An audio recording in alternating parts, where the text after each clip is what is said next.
And I just want to close by this, which is urging my colleagues to be willing to stand up to the White House. I'm confident that many, if not most of you, actually care about having a qualified judiciary. One of the things I cannot understand over the last 2 years is every Democrat member of this committee has voted for every single Biden judicial nominee 100% without failing. And I will say on the Senate floor, every Democrat has voted for every Biden judicial nominee. Not a single Democrat in the United States Senate has mustered the courage to vote no on a single nominee. And to be clear, it wasn't that long ago. We had a Republican president and a Republican majority in this body, and there were many of us who said on particular nominees, this is not a good nominee. We're not going to support this nominee. In fact, the John Kennedy test that Chairman Durbin referred to came from a Trump nominee who John Kennedy eviscerated at a hearing in a video that I still liken to watching a car wreck in slow motion. It was painful. But what happened? When it became clear that this individual was not qualified for the position for which he had been nominated, the White House withdrew the nomination. And it did so after a number of us made clear we're not going to support putting an unqualified person on the bench, pull the nomination back. So I would ask members of this committee, is there anyone, if the White House nominates a ham sandwich, are Democrats prepared to rubber stamp Judge Ham Sandwich? And this also connects to the discussion on the blue slip. Look, I understand politics. Sometimes we put on team colors and you're a Democrat or Republican and you vote with your party, and that for a number of issues is fine. But do any Democrat members of this committee actually care about defending the institution of the Senate and your authority as a senator to represent your state? Because the blue slip, fundamentally, it's not even a partisan issue. It is fundamentally about Article 1 versus Article 2. Now, Biden's judicial nominees have no idea what I just said. But the blue slip is all about, are judges going to be picked solely by the president or by the home state senators? And let's be clear, this is not just when the opposing party is in the White House. When Donald Trump was president, there were some, I think, 22 judicial vacancies on the district court in Texas. When Trump was president, Senator John Cornyn and I, we have a bipartisan federal judicial evaluation committee that puts out a notice, a call for application, that interviews, that selects very qualified nominees, recommends them to us. I can tell you, during the Trump presidency, Senator Cornyn and I, we met together, we agreed, and for each vacancy, we forwarded to the Trump White House one name. One name, and for every single one the Trump White House nominated, the one name we forwarded. If the Democrats in this... Thanks, Senator Lee. Senator Kennedy. My amendment will deal with evidence. Other agencies certainly may not be doing their job, but our FBI is at least trying. And right now, if the FBI sees, let's say, child pornography on a social media platform, the FBI, and we passed this law, by the way, 2 decades ago, the FBI has to go to court to get a subpoena to gather the evidence. Now, oftentimes the social media platforms have agreements with users that say, if we're served with a subpoena to turn over your information, we have to tell you, the user, about it. Well, the alleged child predator does what is predictable. He starts destroying the evidence. So we changed the law to say, look, you've got to, the social media platform, cannot tell the user for 90 days that this subpoena is in the process to keep the user from destroying the evidence. My amendment would make 2 changes. Number 1, Now the FBI, under this amendment, could issue an administrative subpoena to the social media platform. Give me the pictures. The social media platform could choose to go to court. Social media platform would not be required to go to court. Most of them would go to court. But the burden is on the social media platform. Number two, while the FBI is in court getting the pictures, the social media platform cannot tell the user, the alleged child predator, for 180 days instead of 90 days. Because sometimes the court process takes more than 90 days. And not always, but in many cases, the user, once he finds out there is a subpoena, is going to start destroying evidence. And that's all my amendment would do, is try to help the FBI.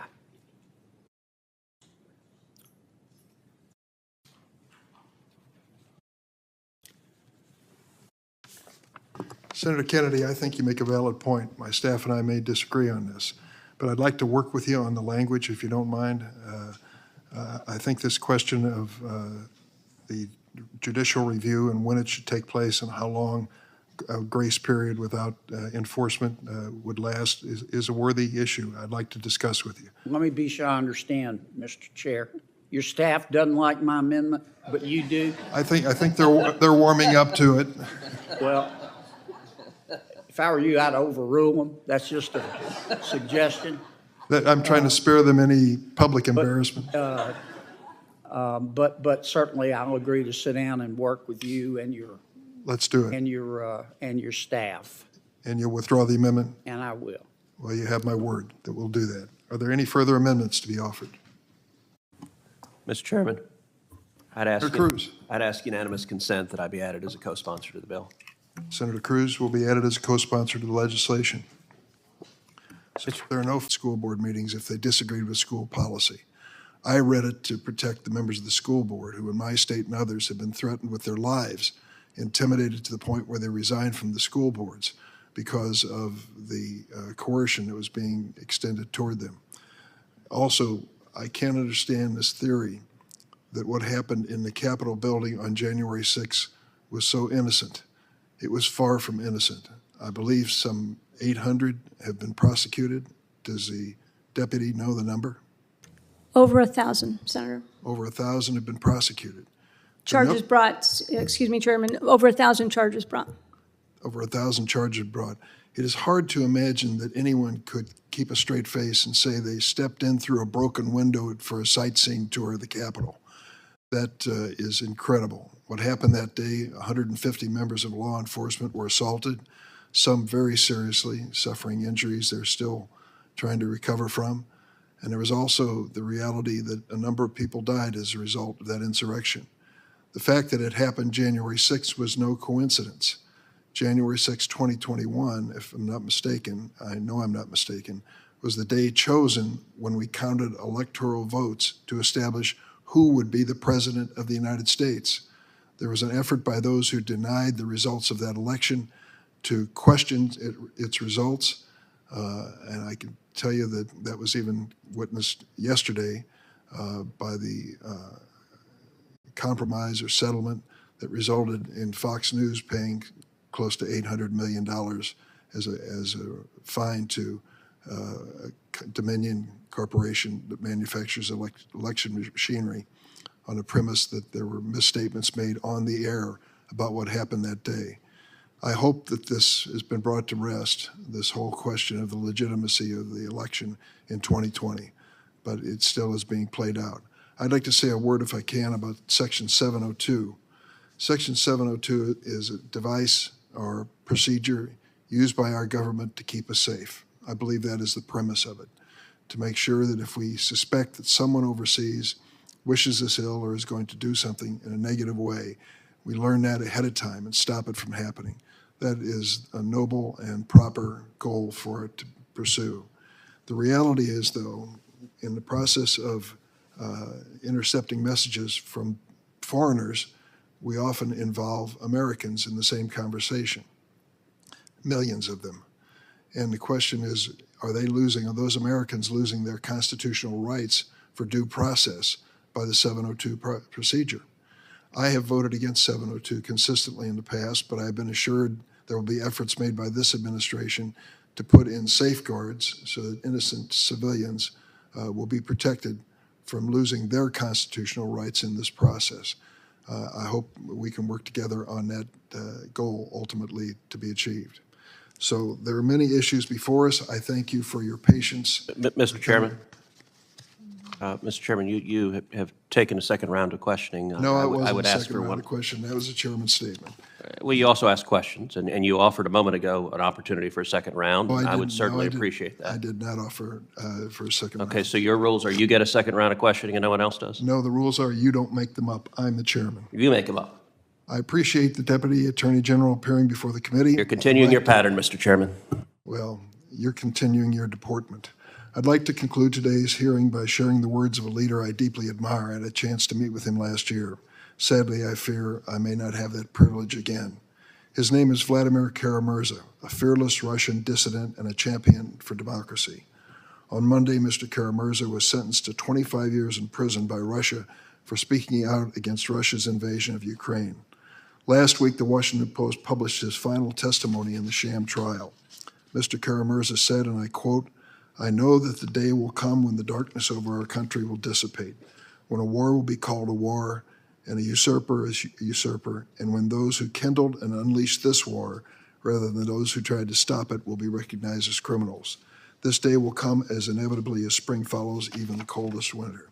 Mr. Kara-Murza may not live to see justice for Russia's crimes against Ukraine, but he is absolutely right. That day will come. It's only a question of when. And we in this... I have to disagree. Mr. Chairman, may I ask you a question? You may. Mr. Chairman, I wasn't here when the bill that you obviously favor was considered by the Senate. My question's simple. Did it grant amnesty to folks who are in our country illegally? No, Senator, I don't believe it did. I think the decision in the bill was that those who are undocumented, currently living in the United States, would report themselves to the government and pay their taxes and their Social Security. They would not qualify for citizenship, at least in the outset. And the idea was to get everybody on the books once and for all. I think that is a positive step forward. It did have favorable sections for dreamers, which you can imagine I had some interest in. But there were several things. How is that not amnesty? DREAM Act? How is that not amnesty? Well, it isn't as if they're being forgiven for wrongdoing. They were brought to this country as children and infants. I don't think that there was any culpable conduct on the part of these dreamers, if you wish. So you were allowed to register, and if you registered, you could stay indefinitely? No, there was a path to citizenship for dreamers. But there was no culpable conduct on the part of infants brought here to this country. I'm just trying to understand. It just sounds to me like that's amnesty. In your eyes, it may be, but if a child is brought here at the age of 2 to say that they are guilty of some criminal act or should have criminal culpability, I think is an extreme position. Well, I'm not trying to say 2-year-olds are bad people. I'm just trying to understand what your bill does, and it sounds like it's lengthy. amnesty. It's lengthy. If I may, Mr. Chairman? Sure. You better eat breakfast next Thursday, because you're not going anywhere until we have number one, have you not noticed the world is on fire? You're spending more time trying to fix the Supreme Court than you are the border. Your policies across the board are not working. I've tried to work with you to the point probably to my own detriment. The underlying approach you're taking, all of us believe is unconstitutional. You're trying to manage the Supreme Court. I wouldn't let y'all manage anything. You're trying to create a political issue that I think crosses constitutional boundaries. There are cases on the books that legislative subpoenas have to have a valid purpose. So we'll have a bunch of subpoenas to answer your subpoena. and we'll talk about stuff and ignore the elephant in the room for this committee.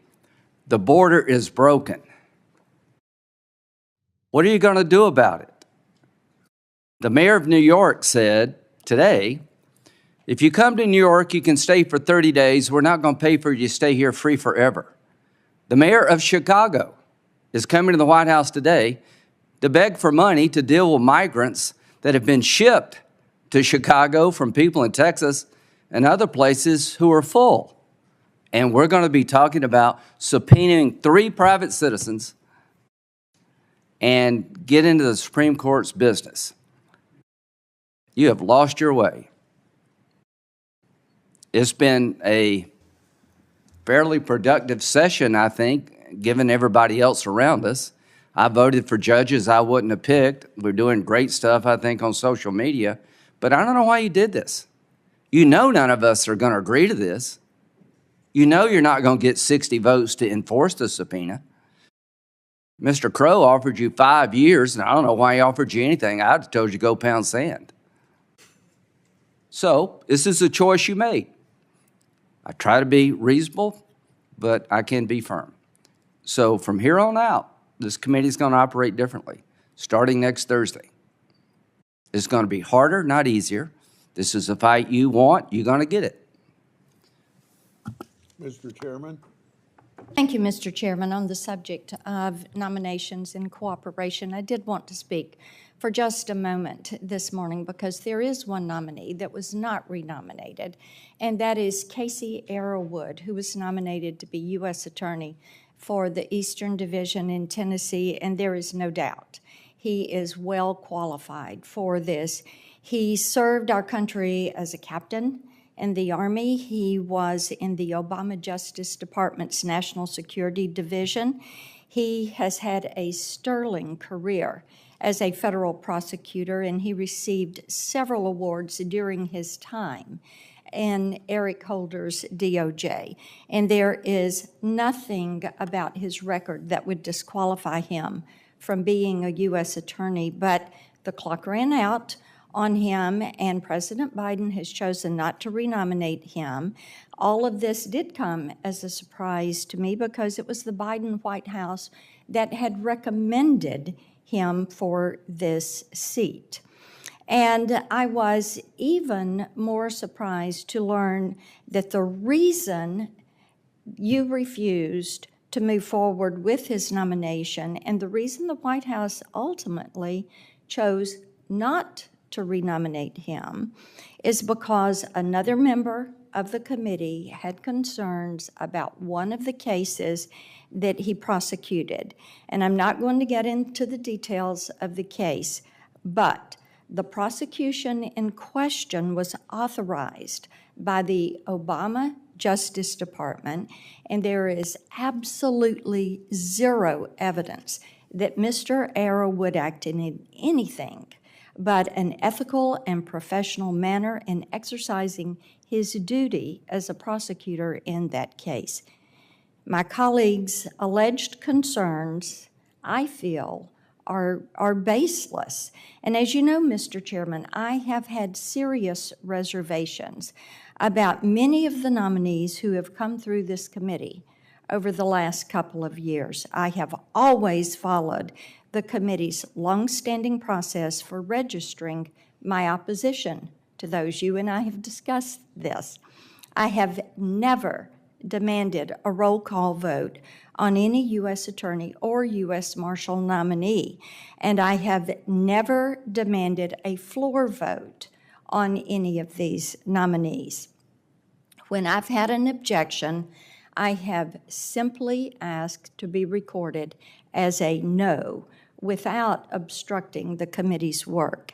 And it has become clear, however, that there is a new standard in this committee for U.S. attorney nominees. You allowed another member of the committee to submit multiple rounds of questions for the record to Mr. Arrowwood, and this stalled the nomination. And then you decided to let the nomination lapse because another member of the committee had concerns about him, rather than proceeding with a voice vote on his nomination and allowing my colleague to record their opposition as a no, there was a decision to nullify his nomination and to leave the people of Eastern Tennessee without a U.S. attorney.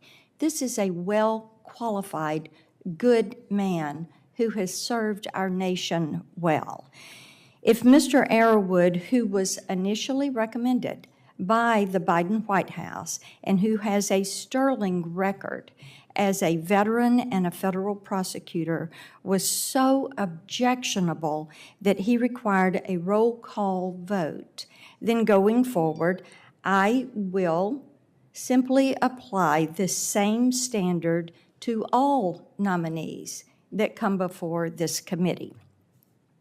Anytime I'm considering a U.S. attorney or U.S. Marshal nominee, I will be sure to ask myself whether that nominee is more objectionable than Mr. Arrowood, and I will request a roll call vote on any nominee who does not satisfy that exacting standard. So let me close by reminding you that this is not the first time the committee has thrown process out the window for a Tennessee nominee, and it is not the first time or the only time that Senator Hagerty and I have been treated differently with disrespect or blindsided by the committee's nomination process. You are once again setting a new precedent for nominees who come through the committee, and if this is your precedent, then I will follow your lead. Thank you, Mr. Chairman. Thanks, Senator Blackburn, and we've had several conversations about this situation, and it is true that there was opposition to his nomination from more than one member on the Democratic side. It is the White House's decision on renomination, and they have decided at this point not to renominate this individual. So I can't change that, and that is the reality that we face. In response to the comments made on the Republican side about the other two nominees, the ABA rated Judge Bjelkengren qualified to serve on the district court. As a Washington Superior Court judge, she presided over 130 jury and bench trials. As an Assistant Attorney General for the Washington Attorney General's Office, she tried more than 150 cases. Judge Cruz was rated unanimously well qualified by the American Bar Association. During his 17 years in private practice, he tried 18 cases to verdict, including 15 as sole or chief counsel, 2018 unanimously appointed by the active duty district judges to serve as a magistrate. In his time on the bench, he's already issued more than 1,700 recommendations and orders and has presided over 5 jury trials. These nominees' records as litigators and as judges are the best indicators of their abilities. Our response during the hearing does not negate, one response during the hearing does not negate a lifetime of service. Justice Amy Coney Barrett had trouble with a question. She was asked to name the 5 freedoms in the First Amendment. She could not do that. Yet she was quickly dispatched to the Supreme Court with every Republican voting in favor of her nomination. Senate Republicans clearly did not take that misstep to be an indicator of her abilities. They confirmed her to the highest court in the land. And I might note when she was up for circuit judge, she was asked to list the prominent cases in her legal background. She was given an opportunity to list 10. She listed 3. Since the 1980s, the ABA has rated a total of 22 judicial nominees not qualified to serve as federal judge since 1980. President Trump accounted for 10 of these nominees, 8 of whom were ultimately confirmed with strong support from Senate Republicans. So I just say that when it comes to nominees' trial experience and answering questions, there is not a consistent record on the other side. Mr. Chairman. I'm going to recognize the senator from Texas again, but I ask him to please let us get to a roll call. So I'll say 2 things briefly. Number one, Mr. Chairman, you've just made a very powerful and effective indictment of the ABA and its role in judicial confirmations. You're right, the ABA has been wildly partisan, so they routinely find Republican nominees to be unqualified, even when they have decades of experience and very significant experience. And I got to say, if the ABA tells you that If you don't know what Article 2 of the Constitution is, and you've only tried 7 cases, mostly driver's license revocation cases, you're qualified to be a federal judge? Well, then the ABA ought to get out of the business of rating judges. And I'll just ask my colleagues something. Every one of you, answer this question to yourself seriously. If you were interviewing a chief counsel, all of us have chief counsels on this committee, if you're interviewing a law clerk, and the interviewee, if you asked that interviewee, what's Article 2 of the Constitution, and that person said, damned if I know, would you hire him? You all know the answer is no. None of you would hire someone who didn't know what Article 2 was to be a law clerk on your judiciary staff, and yet you're all prepared to rubber stamp this person as an Article 3 judge. Let me say secondly, very briefly, I understand why the senator from California wants to distance himself from the record of Judge Gaston, and he suggested that her report was, I think the language he used was common sense recommendations. Well, you know, John Adams famously said facts are stubborn things, so I will point out, I have that report right here in my hand. It is called Position Paper on Sex Offender Residence Restrictions. So it's all about where can sex offenders live? Can they live next to schools? Can they live next to kindergartens? Can they live next to daycares? Yes or no? Judge Gaston helped author it, and the verbatim quotes, quote number 1, quote, children are not safer because registered sex offenders are prohibited from residing near schools, parks, daycare centers, and other places where children tend to gather. Quote number 2, the conclusions and recommendations, in other words, what they're saying in this report, are that, difficult as it might be, laws that regulate where sex offenders may not live should be repealed or substantially modified in the interest of public safety. Mr. Chairman, I ask unanimous consent that the entire report be entered into the record so that people can read it and see that it says exactly what I'm quoting from. Without objection. And I have to say to my friend from California, if saying sex offenders should be allowed to live next door to daycare centers is common sense, then that's a very different definition of common sense than most people in Texas, and I suspect most people in virtually all of our states. So we have, I've given latitude in speaking to those who wanted to speak to these nominations, and at this point I'm going to call for the vote. Charnel Bjelkegren nominated to the Eastern District of Washington. The clerk will call the roll. In 1991, Justice Clarence Thomas appeared before this committee in one of the most disgraceful performances by the Senate Judiciary Committee in our nation's history. Justice Thomas rightly described the treatment he got from then Chairman Joe Biden and Senate Democrats as a, quote, high-tech lynching. It is sad to see 30 years later this committee is again engaged in the same despicable tactics. Senate Democrats and their lapdogs in the media are engaged in a twofold political campaign. Number 1, to delegitimize the Supreme Court of the United States because they are angry that there are a majority of constitutionalists on the court. But number 2, very directly, this is a political campaign designed to smear Justice Clarence Thomas.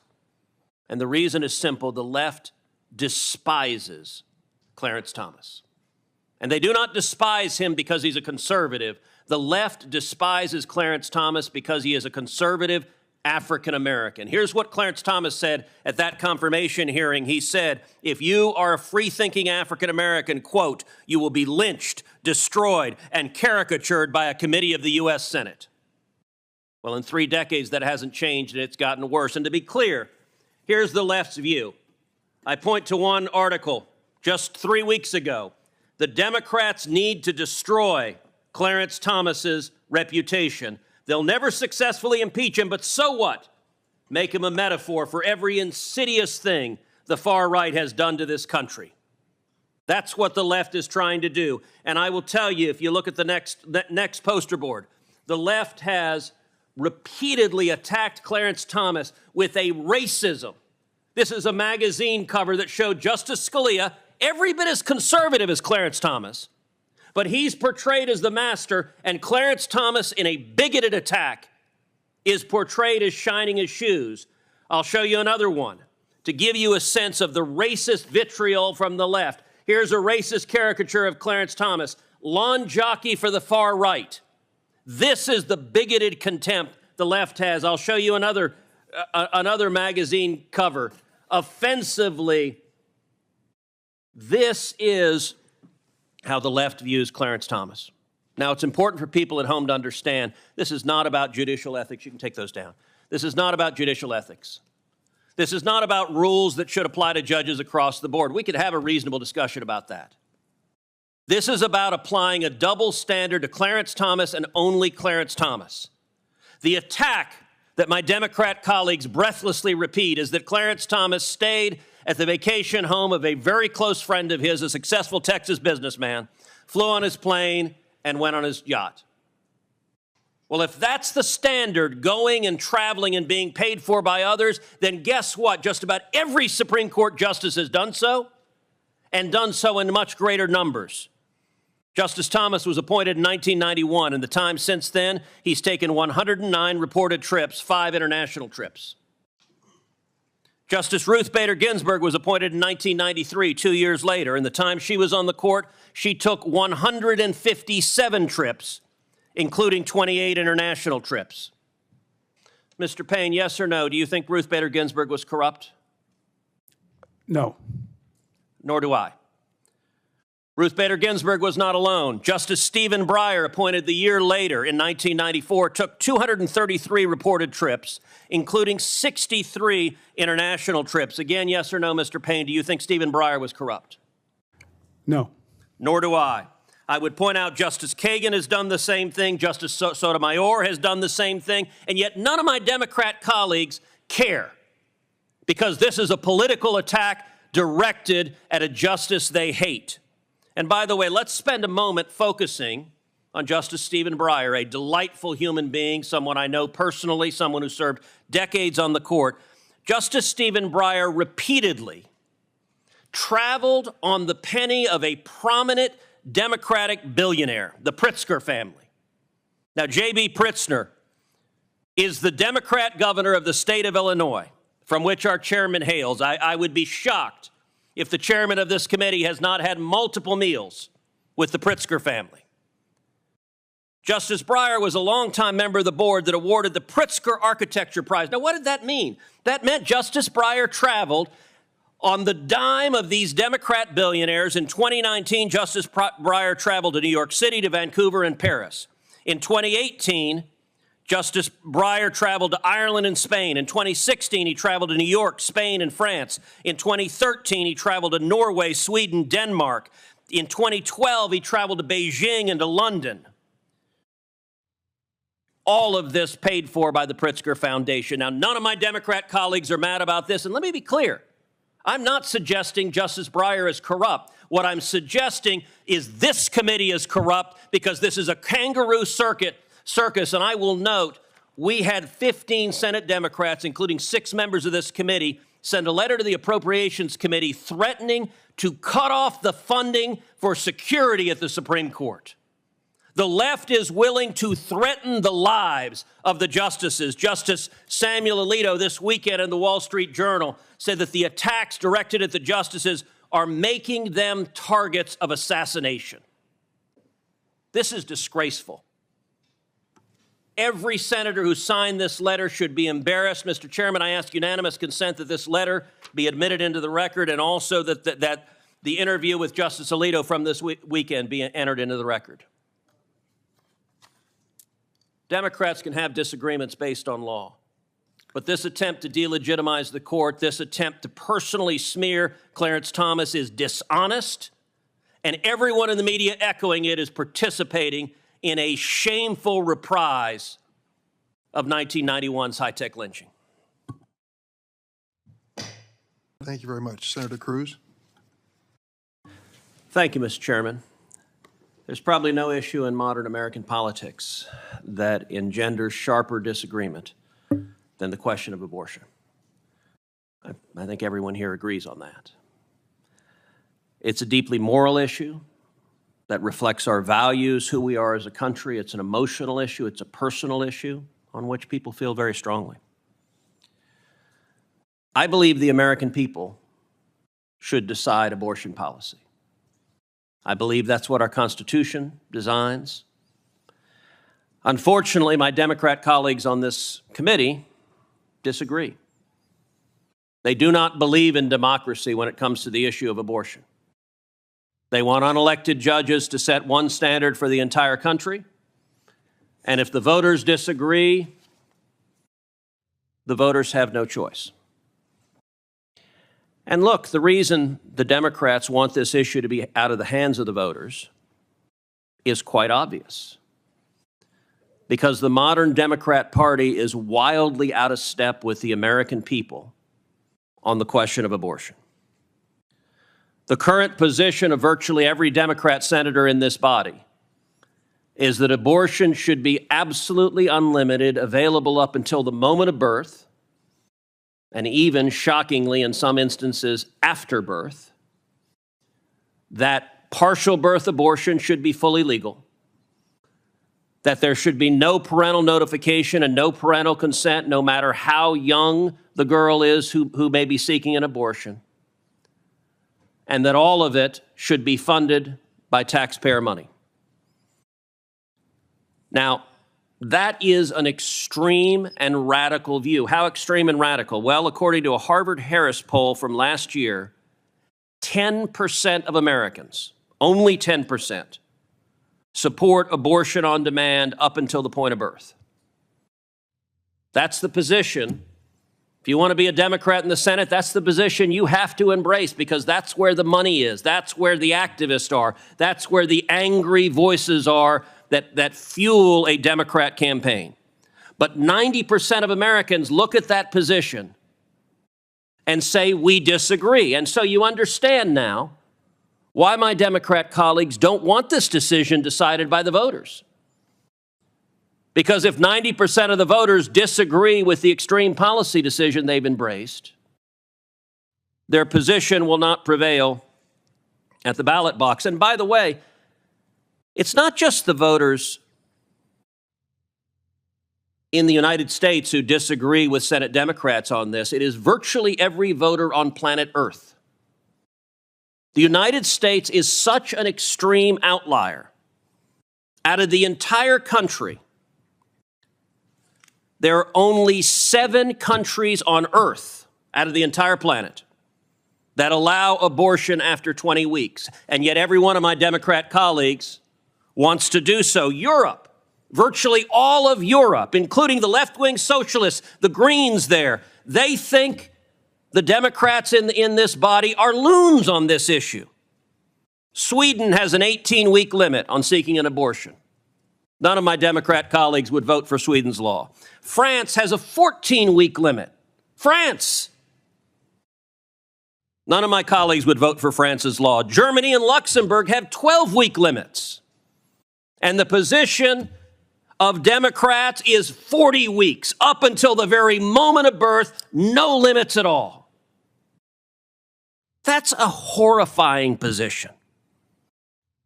I suppose my Democrat colleagues can comfort themselves with the company they're in. Communist China, Iran, and North Korea, and the National Democrat Party. They all have the same view. Those tyrannies, at least, are explicit, which is life has no value. And so they don't embrace any limits. And by the way, look, there's so much rhetoric on this issue that a skeptical listener would be justified doubting what any of us are saying. But if you don't believe what I'm saying, look to the votes. In the wake of the Supreme Court overturning Roe and sending this decision back to the voters so the voters could decide, what did my colleagues in the Senate do? Promptly voted on a bill that would strike down just about every reasonable restriction in the country that the voters have decided to legalize partial birth abortion, to provide no protection for unborn children. Those are extreme positions And Dr. Scope, I'd like to ask you, what are the consequences of unlimited abortion on demand? What does a 40-week or a 36-week unborn child who is enduring a partial birth abortion, what does that child experience if that procedure is allowed to happen? A partial birth abortion delivers the baby intact. So the very first thing that would happen is that the woman's cervix must be aggressively dilated to a large dilation. That is very likely to damage her cervix, and several high-quality systematic reviews have documented increased risk of preterm birth in a subsequent pregnancy after a procedure like that. So not only is it hurting her this time, it will lead to further complications such as cervical incompetence. The baby generally is not killed first. As I reported, 70% of late-term abortion providers say they do not routinely do this. These babies are highly likely to continue to live throughout the process of labor. They're delivered as a breech, and their head is crushed. So that would be the point when they would die, is when their head is crushed. Other late-term abortion, they're blind procedures in many cases. So the instruments could damage the uterus. They could puncture the uterus. There are a number of horrible consequences documented where adjacent bowel has been disrupted, urinary tract injuries, hemorrhage. There is really no reason that an abortion needs to be done that late, ever. Thank you. Senator Booker. Thank you, Mr. Chairman. I want to make a couple observations and see where the committee is headed here and sort of build on what Senator Blackburn said. So yesterday, out of the blue, I was asked about a comment Senator Durbin made, the chairman. I want to continue blue slips with one caveat. I won't honor a blue slip that I believe discriminates because of race, gender, or sexual discrimination. So we'll see how this develops. Mr. Chairman, I don't know how you would apply such a standard to our colleagues here. I can assure you, based on my relationship with the members on this side of the committee, that we have a history of voting for people of different, men, women, openly gay people that were nominated by President Trump. So that standard, I don't know how you would impose it. And it takes the committee in a really dangerous place, I think, for us to basically question the motives of our fellow senators and at being the reason to dishonor the blue slip. When I was chairman, we never filled a vacancy in New Jersey, Massachusetts, or Washington State during the Trump years at all. And I was constantly pushed by the White House and others to disregard the blue slip process in those states. I chose not to. Now, the consultation process has been woefully inadequate, I think, as a reason to change the blue slip process because the administration, the Biden administration, went to blue states, the low-hanging fruit, and confirmed a lot of federal district judges. I think Trump did that. That makes eminent sense to me. Now we're in a situation where there are vacancies in red states, and Senator Cornyn mentioned something about the White House counsel. I wouldn't know them if they walked in the room. I don't think I've ever talked to them. If I have, I don't remember. It wasn't a meaningful discussion, and I'm the ranking member. So one thing you'll get from us is a willingness to consult, but it's gotta be a two-way street. So the bottom line here is, for well over 100 years, it's been the practice of this committee to honor blue slips at the district court level, and I think that's a good practice, and let me tell you why. It helped me with the Trump administration. They were pushing people to nominate that I didn't want. And I think some of you will have a say with the Biden administration, as long as that policy's in place. It empowers state senators from a state where the district judge will rule for the rest of their life, a say in that moment to your own party and particularly to the other party. So I just hope we will not go down that road. I hope we will honor the blue slip process. I can assure you that our people will work with you the best we can, and sometimes we may just not be able to find agreement. But the idea of honoring the blue slip as long as you believe it, people are not discriminating, that's just very uncomfortable for me. And I would never do that because I don't want to suggest that I think any of you here would be stopping somebody because of those reasons. And finally, about the U.S. Attorney. The Tennessee situation is problematic in this regard. Once we do have a consultation between the White House of one party and senators of another, and we find a choice that everybody agrees upon, for that choice to be denied to go forward because another senator on the committee objects to that choice, you can always vote no. But what happened here to Senator Blackburn is that the consultation process was vetoed by a member of the committee. That will lead to chaos. And I guess what I'm trying to say is, as individual senators, really the last vestige of institutional power here lies with the blue slip process at the district court level. And I think it is a tool worth keeping for the body. I think it is, our voices need to be heard not only by the opposite party, but our own party. And Mr. Chairman, it can be frustrating not getting what you want as chairman. I promise you it can be. But what's more frustrating, I think, is to see the Senate become the House. And that's where we're headed. Everybody on the other side voted to do away with the legislative filibuster. This is where we're headed. It is not good for the future of the judiciary because imagine the following: a president of one party and a Senate of another. If this war continues the way it's going, you could go 4 years and never get a judge nominee because there's always a reason for one side to oppose the other. Everybody I vote for, and I vote for most everybody you send over, I wouldn't have picked any of them. But I realize elections have consequences. Sometimes I'm the lone Republican, and I'm okay with that. What am I trying to do? I'm trying to honor the process, that the golden rule. When I and Senator Scott can find somebody working with the White House in power to make a district court judge, I hope you'd honor our work. That's why I vote for district court judges that I wouldn't have picked otherwise. Now, there's sometimes people are not qualified, I guess. There's always a reason to vote no. But the bottom line here is the system that's served the country for over 100 years is very much at stake and at risk here. And what I fear is that we're going to get the judge wars to the point that if you have a majority in the Senate of one party and president of another, you're going to wind up not picking anybody. And that would be a shame. And the biggest loser in all this is the judiciary.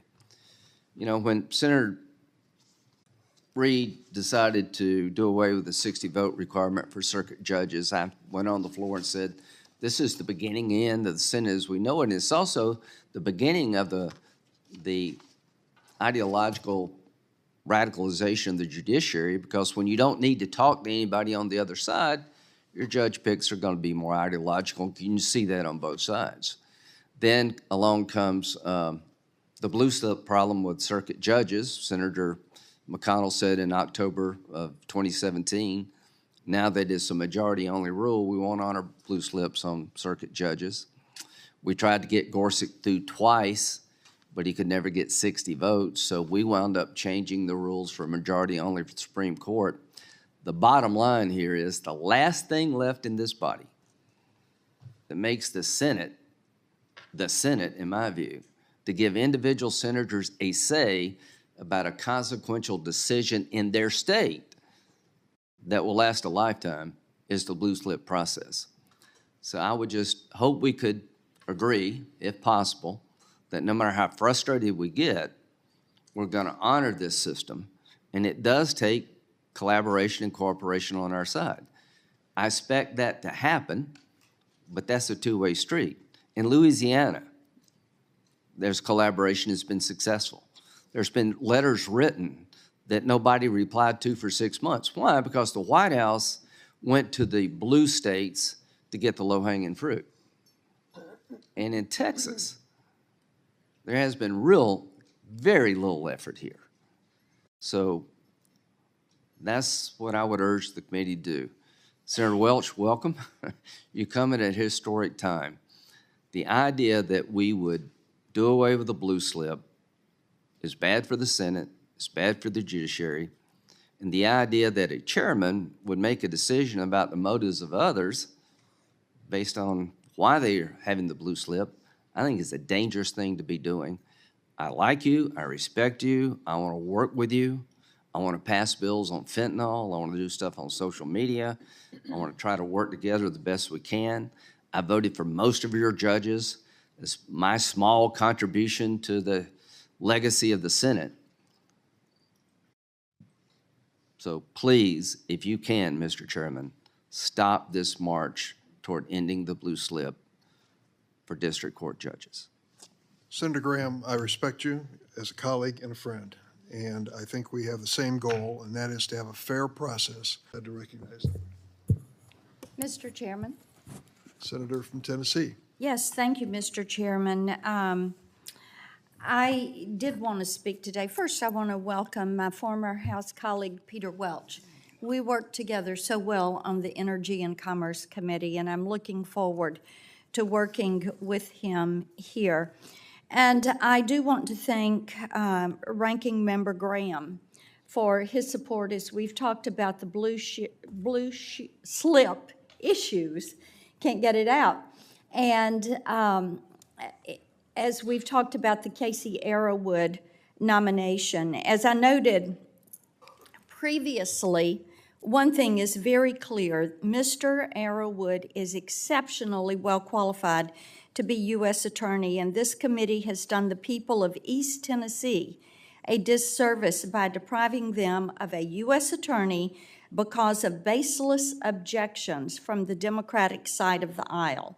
Senator Hagerty and I worked in good faith with the White House on this and other U.S. Attorney nominees, and what happened with Mr. Arrowood is, in my opinion, unacceptable. Now, this situation is also indicative of the larger issues that Senator Hagerty and I have had with the White House and this committee with respect to Tennessee nominees. And I'm not going to rehash all the details of our Sixth Circuit nomination, but let's just say that Senator Hagerty and I were not meaningfully consulted by the White House at any step in that process. In that same vein, I associate myself with the previous remarks from Senator Graham regarding the blue slip process. Under the previous administration, the White House made significant efforts to work with Democrats to try and find a path forward on nominees, including with you, Mr. Chairman, Senator Hagerty and I, and consequently, the people of Tennessee have not been afforded that very same courtesy. You've hinted that Senate Democrats may do away with the blue slip in the district court level, at least under certain circumstances. But I would urge you to reconsider this. For over a century, this body has used the blue slip process for district court nominees to ensure that home state senators have a say in which individuals will serve in life tenure positions in their state's federal judiciary. The blue slip is essential to the Senate's constitutional obligation to provide advice and consent. If the Biden White House feels that the blue slip has become an impediment to confirming federal judges, I do have a suggestion to make. Instead of doing away with blue slips for district court nominees to push through radical progressive judges, nominate individuals who will faithfully and impartially enforce and apply the Constitution and our laws as they are written. If this White House can do that, I would assure you, you'll have a lot more senators returning blue slips. Mr. Chairman, I also want to speak on the Brubaker and Ramsey nominations. We'll move to nominations in just a moment, as soon as the appropriate number arrived. Well, since we do not have the appropriate number, I was hopeful we could use that time in order to be heard. Certainly. Go proceed, Senator. Thank you, Mr. Chairman. As I noted a few weeks ago, you set a new standard when you allowed Mr. Arrowwood's nomination to lapse, and I'll be sure to apply that standard to each and every U.S. attorney nominee that is going to come before this committee. The question that I will ask myself on each of these nominees is this: is this U.S. attorney nominee more objectionable than Mr. Arrowwood was? Now, it is clear to me that both of today's nominees don't pass this test. Ms. Brubaker has described herself as a, and I'm quoting, prison abolitionist, her term, and participated in an effort to set aside the sentence of a man convicted of triple homicide. And there are significant concerns about possible conflicts of interest with Mr. Ramsey regarding his representation of a defendant charged with public corruption. Applying your standard, Mr. Chairman, I cannot allow these two U.S. attorney nominees to be voice voted this morning, and I request that they be held over. They've already been held over. Thank you, Mr. Chairman. Senator Coons? Thank you, Mr. Chairman. While we wait for enough senators to join, I just briefly wanted to talk about the 5 pieces of legislation we will take up today, if I might. Proceed. We now will hear from Ranking Member of the Court Subcommittee, Senator Kennedy of Louisiana. Thank you, Mr. Chairman. Americans may be poorer under the Biden administration, but they are not stupid. They know what's going on here.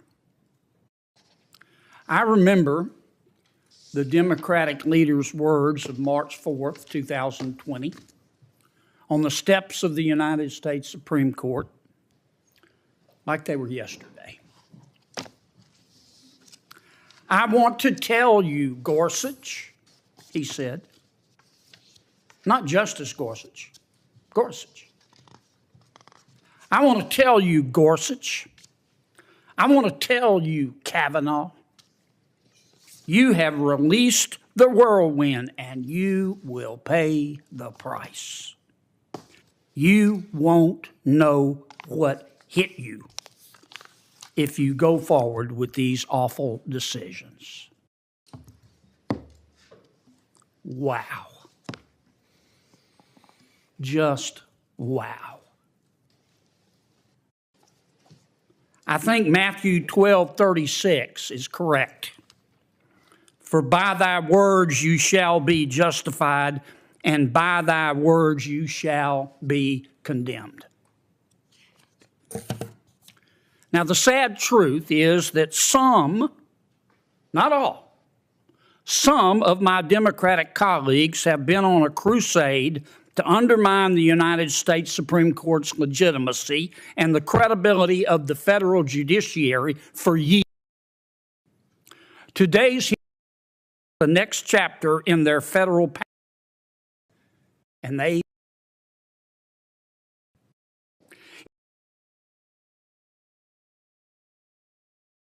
use that's for God's sakes.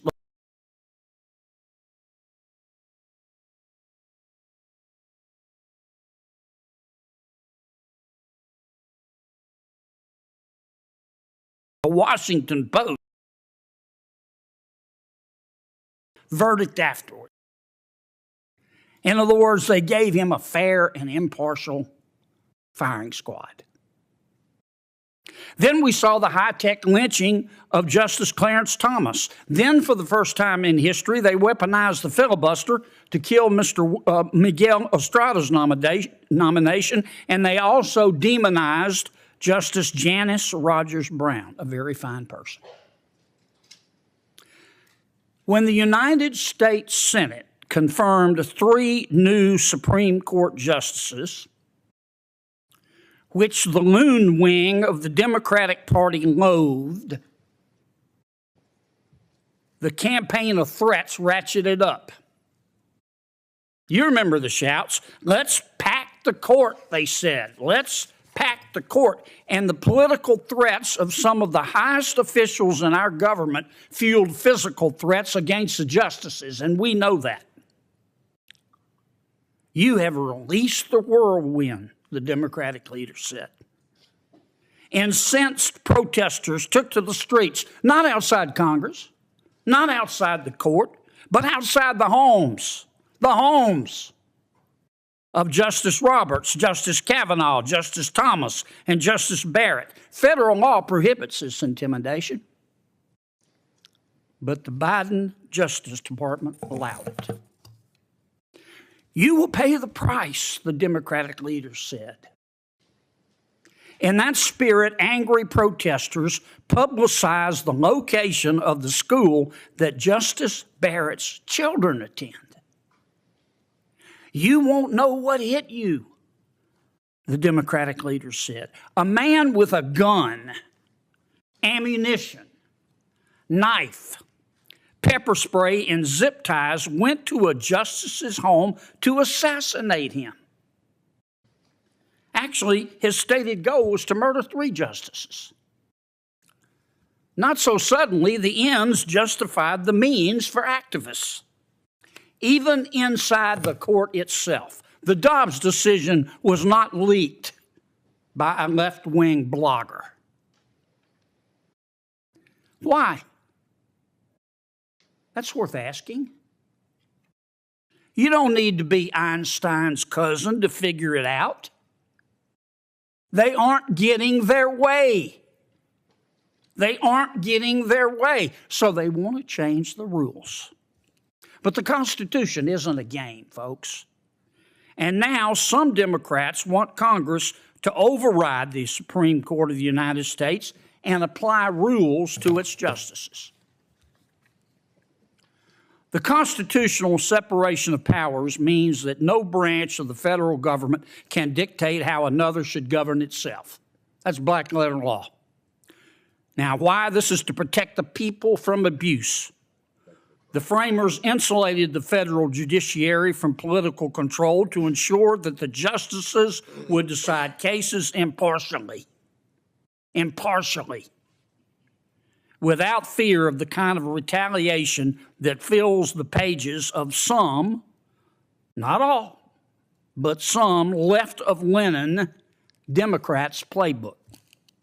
Do my colleagues want the United States Supreme Court to tell Congress how to police itself? Even if Congress wrote a code of ethics for the Supreme Court, the court could rightly rule that code is unconstitutional. None of the laws we make here trump the United States Constitution.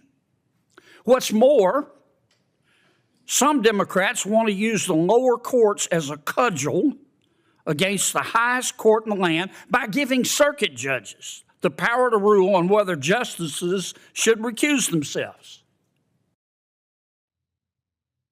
Consider the conflicts of interest and the confusion that that would breed. Unless you peaked in high school, you must know they will be breathtaking. Now, the absence of an ethics code written by Congress in statute doesn't mean that justices lack guidance or accountability. Justices and judges routinely consult the existing code of conduct, and federal law already requires recusal in certain circumstances like bias or financial interest. We all know that. The justices are also subject to strict financial disclosure rules, just like my colleagues here. Not only is this Democratic proposal unconstitutional, it is unnecessary. The attacks on conservative justices are targeted. They're exaggerated.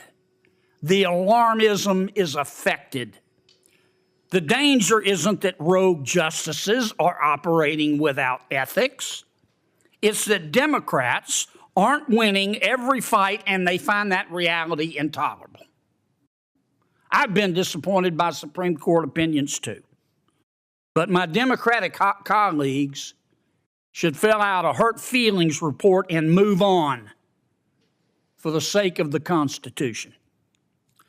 Look, the agenda-driven story here is that Justice Thomas has a rich friend who had no business before the United States Supreme Court. For context, let's recall that history is littered with examples of public officials failing to disclose their every transaction. We can acknowledge it's required by law. It is. We can acknowledge it's the right thing to do. It is. But we can do that without maligning each justice's motives and the entire institution's credibility, for God's sakes. You know who else amended their disclosures because of inadvertent admissions? Justice Ruth Bader Ginsburg, Justice Stephen Breyer. Two good people. Justice Jackson made multiple amendments 3 days after President Biden nominated her. Not one senator brought that up during her confirmation hearings. Not one of my colleagues here walked into her hearings with the buckets of mud that they've thrown against Justice Thomas. Not one. Nor should we have. In the last month, some, not all, but some Democrats and their media allies have hyped up attempted hit pieces on every Republican-appointed Supreme Court justice except for one.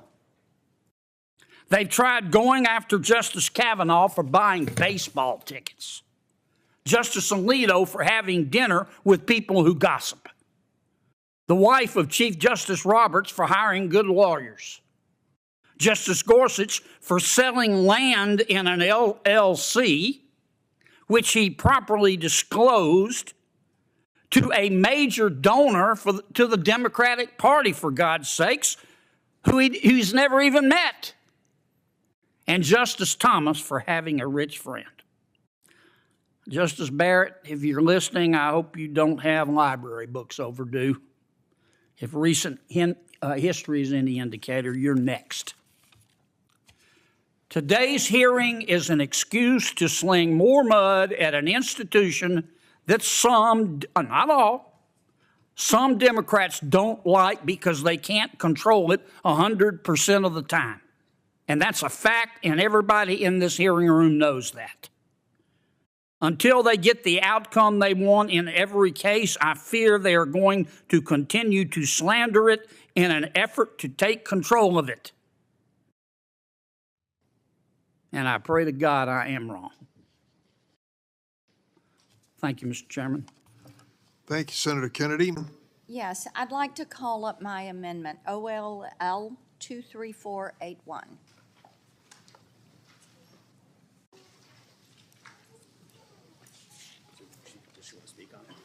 Do you want to explain your amendment, please? Yes, I'll be happy to go ahead and explain it while you find it. This amendment would strike Section 7 of the bill, which creates the Child Online Protection Board that is housed within the FTC. I agree that creating a notice and a takedown program is a laudable goal, and it is one I'd like to work on to make certain that we achieve that goal and protect our kids and get this stuff off the internet. But I don't think that this bill's approach is correct, and that's why I suggest we remove it with a commitment to work together to find a solution.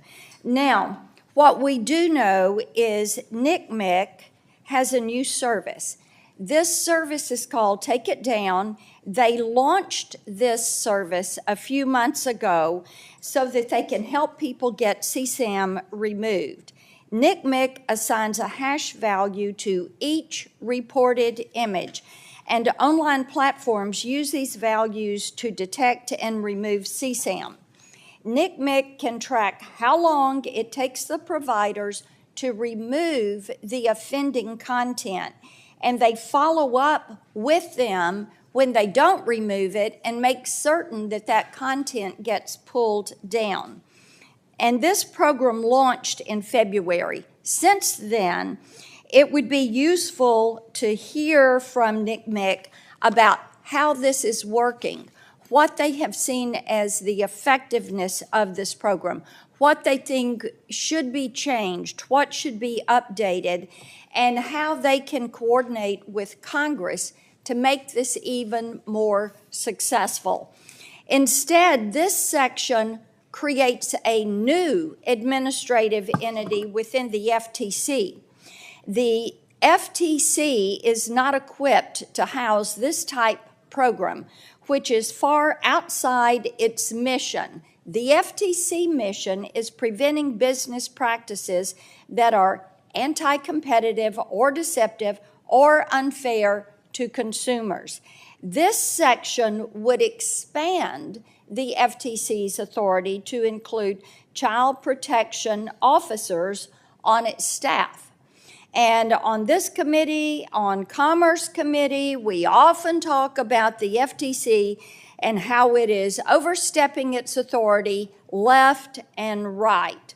So why would we literally expand their role into law enforcement, particularly when DOJ can do this job more effectively, and when NCMEC already has a program that they have launched that is addressing this, and we need to look at that program and see how effective it is and how we can most quickly get this stuff off the internet.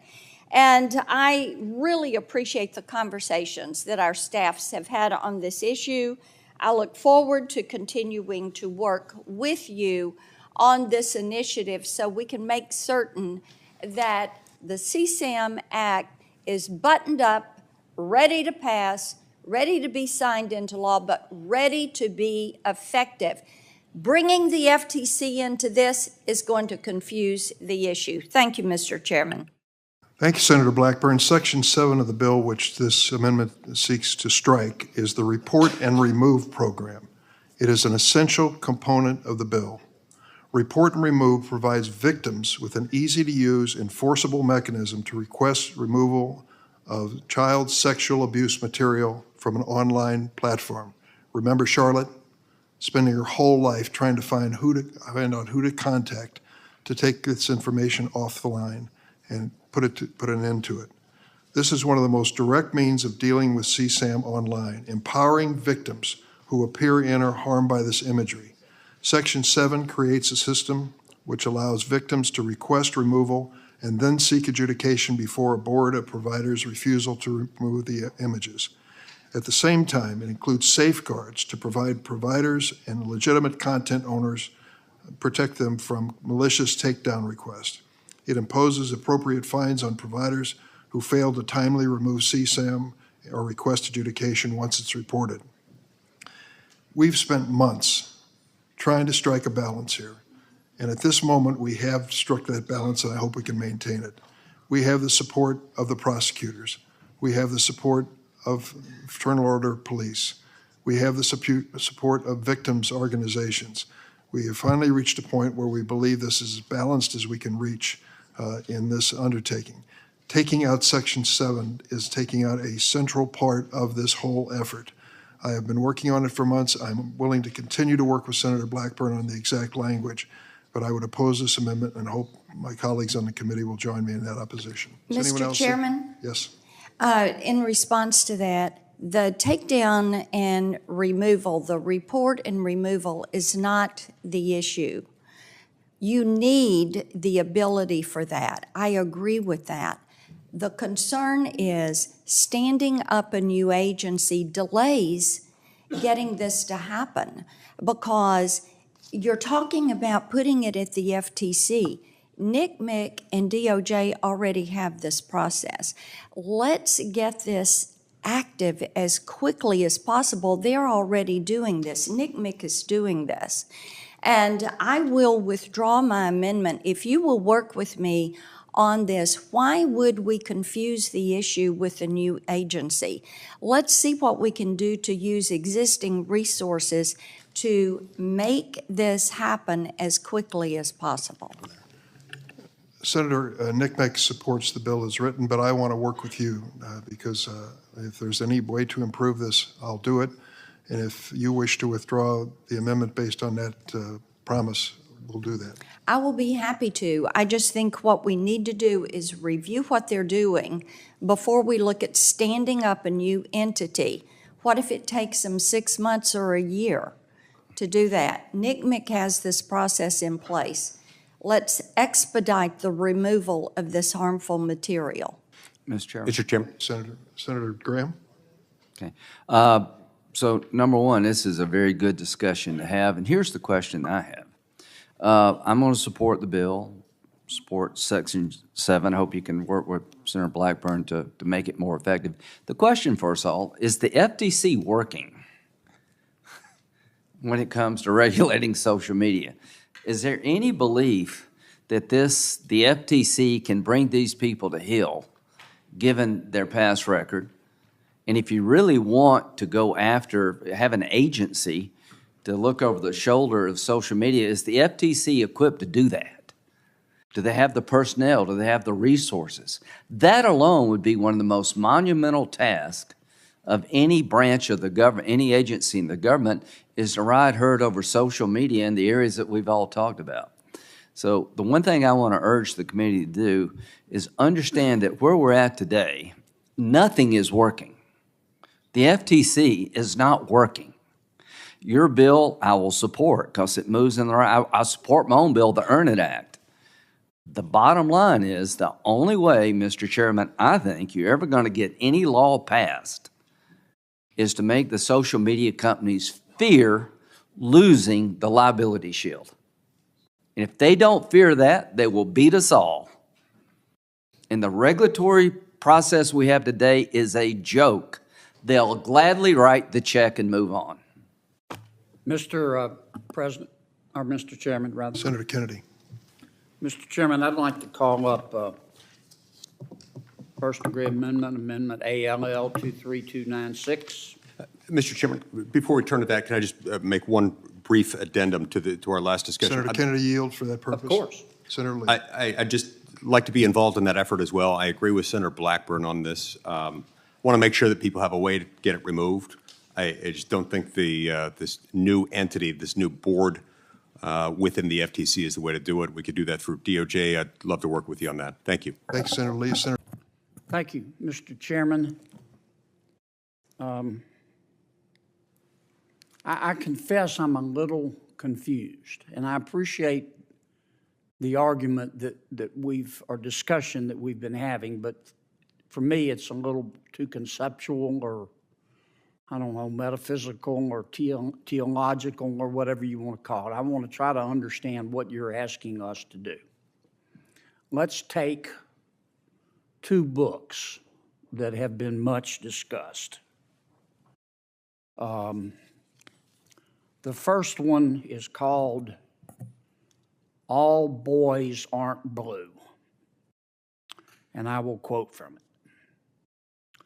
I put some lube on and got him on his knees, and I began to slide into him from behind. I pulled out of him and kissed him while he masturbated. He asked me to turn over while he slipped a condom on himself. This was my ass, and I was struggling to imagine someone inside me. He got on top and slowly inserted himself into me. It was the worst pain I think I have ever felt in my life. Eventually, I felt a mix of pleasure with the pain. Close quote. All Boys Aren't Blue. The second is another much discussed book. I'm sure you're familiar with it. It's called Genderqueer. Okay? Let me read an excerpt from that. Quote, I got a new strap-on harness today. I can't wait to put it on you. It will fit my favorite dildo perfectly. You're going to look so hot. I can't wait to have your cock in my mouth. I'm going to give you the blowjob of your life. Then I want you inside of me." End quote. Now, Mr. Secretary, what are you asking us to do? Are you suggesting that only librarians should decide whether the 2 books that I just referenced should be available to kids? Is that what you're saying? No. Okay. Tell me what you're saying. Well, first of all, there's this. Don't give me a speech. Tell me what you're asking me to do. With all due respect, Senator, and the words you spoke are disturbing, especially coming out of your mouth is very disturbing.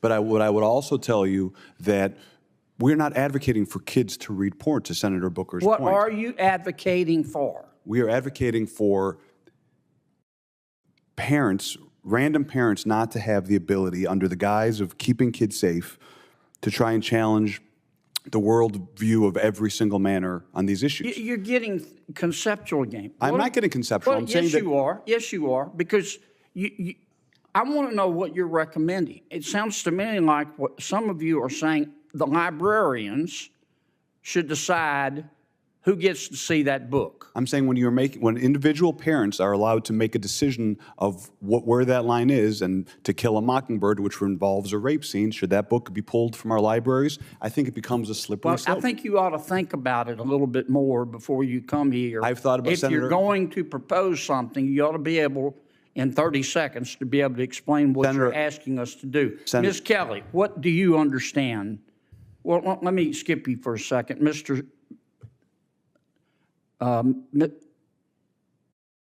Cameron, tell me what you're proposing. It's pronounced mix. Mix? Is that how would you like me to refer to you? Senator, your definition of sexual is synonymous with LGBTQ identity. I'm not asking you that. I'm asking you to tell me you read those 2 excerpts. Genderqueer. Do you think that, are you asking that only librarians and not parents have any say in whether minors can read those books? Is that what you're saying? Genderqueer has never been in my school library, so it's never been banned. Well, suppose it was. Should it be up just to the librarian, or should parents have a say?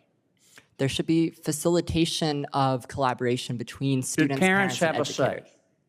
Parents should be working with students and educators to be making decisions, because students are... And who decides ultimately? The librarian, or do you take a vote, or who takes the vote? Book review committees in the community in my school district. You want a committee to decide? There are committees. Okay. Well, I'm asking you, how do we decide whether the 2 books that I just referenced should be available in the library? What would you, if you were running things, what would you do?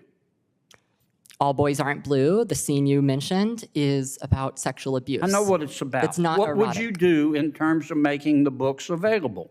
Would you say anybody can see them, or they have to be in a special session? Students who do not read books like All Boys Aren't Blue cannot learn what is appropriate. I understand that. They cannot learn. I understand, but none of you want to abuse. answer my question. You come here and you say censorship is bad, and of course it's bad. But the obvious response is, okay, you heard the books we're talking about. Okay, we're not talking about Catcher in the Rye. So tell me what you want, who gets to decide. And all I've heard is the librarians. And parents have nothing to do with it. And if that's your response, what planet did you just parachute in from? Parents, Senator... Or what country, more appropriately? This is not China. Parents, Senator, for all due respect, parents absolutely have a say. My parents were immigrants, came to this country. We never checked out books without our parents seeing what books we were reading. They encouraged us to read books. Mr. Secretary, I understand this is good for your politics back home. It's got nothing to do with my politics. My bill is passed. Of course it does. My bill is It has passed. everything to do with your politics. I'm here to... But you came here with a problem, and I'm trying to understand the solution, and you don't have one. We solved the solution. Other than to tell us that we don't agree with you, we'll be on the wrong side of history. We solved the problem in Illinois. We fixed it because we well, there are others you could work on. Well, that's why I'm out here of to help. time. Thank I'm you, to Mr. help- Chairman. To help other states make these decisions.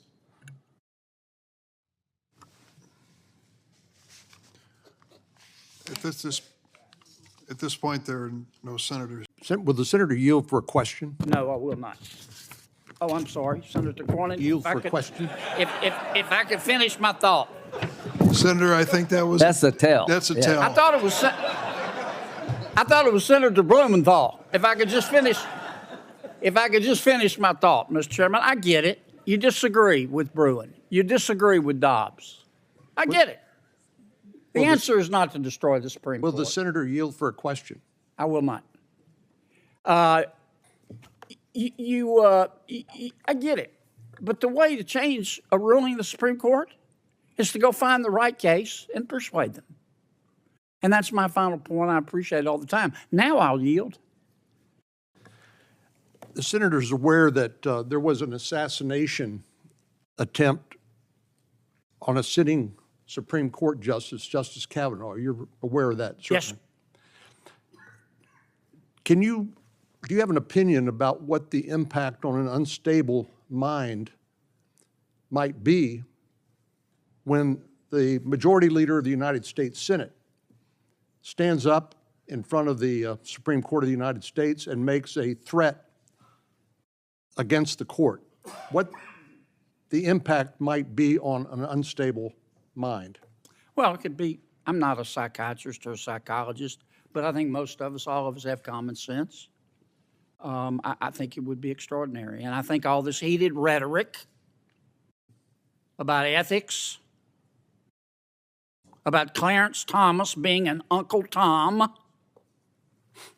I mean, come on. I think it just destroys the institution. And again, this bill isn't going to pass, and I think we all know that. And I still believe my Democratic colleagues, if they had the votes, wouldn't bring it. Just like if we got down to it, they wouldn't get rid of the filibuster. They wouldn't get rid of the blue slip. We've given away enough power. I get why they have to advocate for it, but when it came down to the lick log, they wouldn't do it. But all this rhetoric has consequences. That's my only point.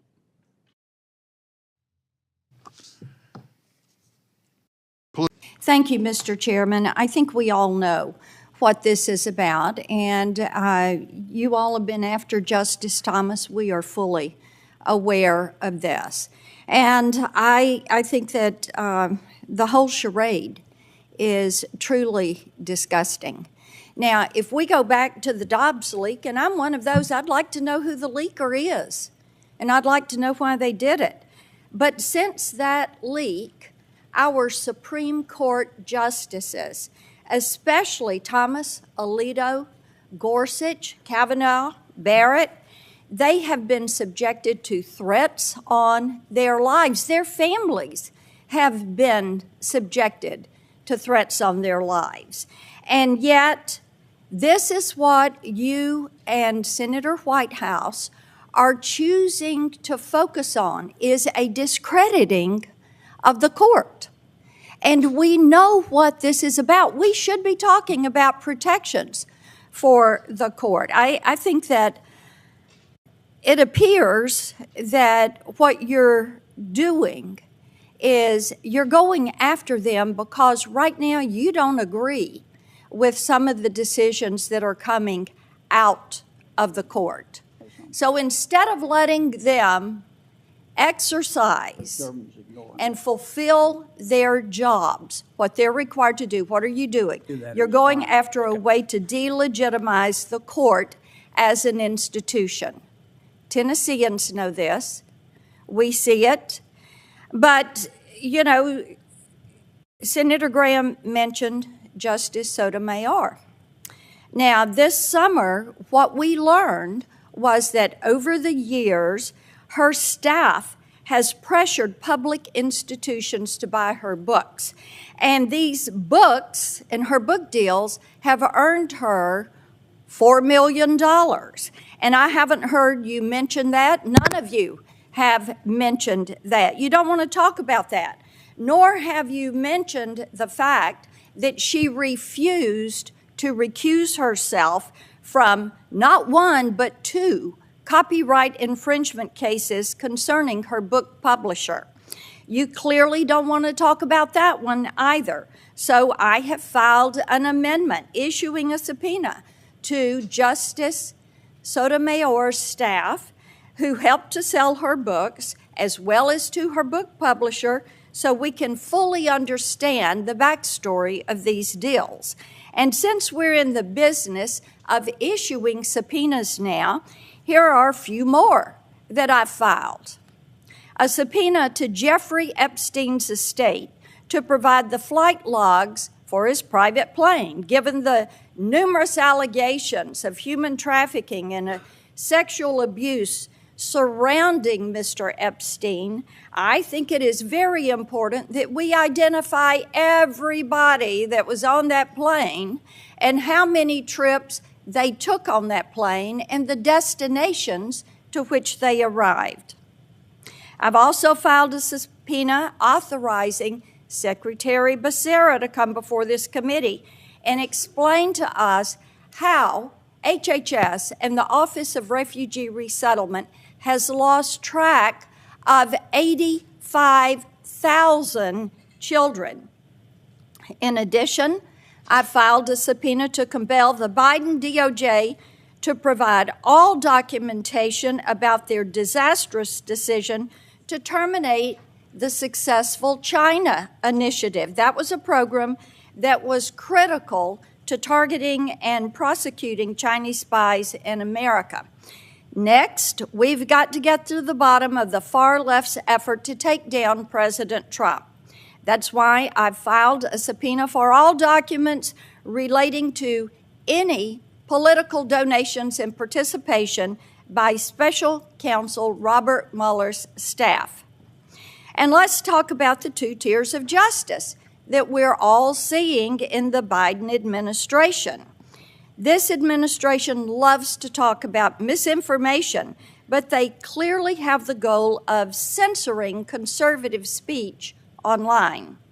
In the latest example of this, DOJ, on behalf of the FTC, filed a privacy and securities practices suit against Twitter.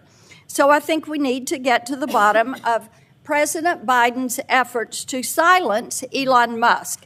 That's why I filed a subpoena to compel DOJ and the FTC to provide all documents related to the investigation of Elon Musk. So, Mr. Chairman, I think there are real issues that we should be talking about: social media and the way it's destroying our kids' lives. Wall Street Journal has an article in on this today. Our southern border is wide open. It is a vulnerability. The president's administration has lost track of 85,000 children. The world is on fire, but what you have chosen to do is to launch an assault on the legitimacy of the Supreme Court. If you want to take up our time and go there, Mr. Chairman, we can all go there. I think this is a sad day for this committee and for the confidence that the American people would like to have in our institution and in this prestigious committee. Thank you, Senator. When I recognized you, I didn't know what subject you wished to speak to. As I announced at the beginning, the first thing we'll consider the 2 judicial nominations, then we will move to the subpoena, and I see people seeking further recognition on that issue. So after lengthy debate on these nominees at the last meeting, the question is... Mr. Chairman, I want to speak on the judges. Senator Cotton. No, you go ahead, Can you Tom. speak on the judges as well? I know Senator Graham didn't mean this, but I believe in the system. But the American people right now are skeptical about the system. And I happen to believe that the FBI is the premier law enforcement agency in all of human history. And most of the people there just get up every day and do their job in a bipartisan manner, a nonpartisan manner. But what Senator Graham and Senator Grassley are asking in light of history, in light of the context, is not unreasonable. There's no question that for at least a period of time, there were people in charge of the FBI who acted on their political beliefs. And I'm not talking about former Director Hoover. I'm talking about Mr. Wray's predecessor. The director of the FBI at that time decided that he was going to investigate not one, but both presidential candidates. With respect to one, he decided to proceed, with respect to one of those candidates, he decided to proceed on the basis of information that we now know was manufactured by that candidate's opponent, which we call opposition research. In terms of the second presidential candidate, Secretary Clinton, she was investigated. A reasonable person can debate whether or not she should have been, but the FBI director at that time called not one, but two press conferences to talk about the investigation. And after he concluded it, he then opened it back up. And then he called a second press conference. It might have cost Secretary Clinton the election. Now, the American people have seen all this. And in many cases in government and democracy, it's not the substance, it's the perception. And I don't know in this instance, now that the question has been raised, why FBI Director Wray and our Attorney General can't answer Senator Graham's and Senator Grassley's question and put this to rest. Senator, I'm just thinking about the timeline. This form, FD 1023, one specific one we're talking about here, came up during the Trump administration. The FBI received this information during the Trump administration. And for whatever it was worth, it was communicated to President Trump's Attorney General, Bill Barr, as well as the FBI. They were in on the conversation as well. Think about the timeline of when it occurred. What was happening in America during that timeline? We were just about to vote on the re-election of President Trump and whether the American people would have him for another term. And now his Attorney General has this information, which some have alleged shows a $5 million bribe to the President of the United States, Joe Biden. Attorney General Barr has this information before the election, and we didn't hear about it. What does that tell you? Was it a cover-up by Barr? For what purpose?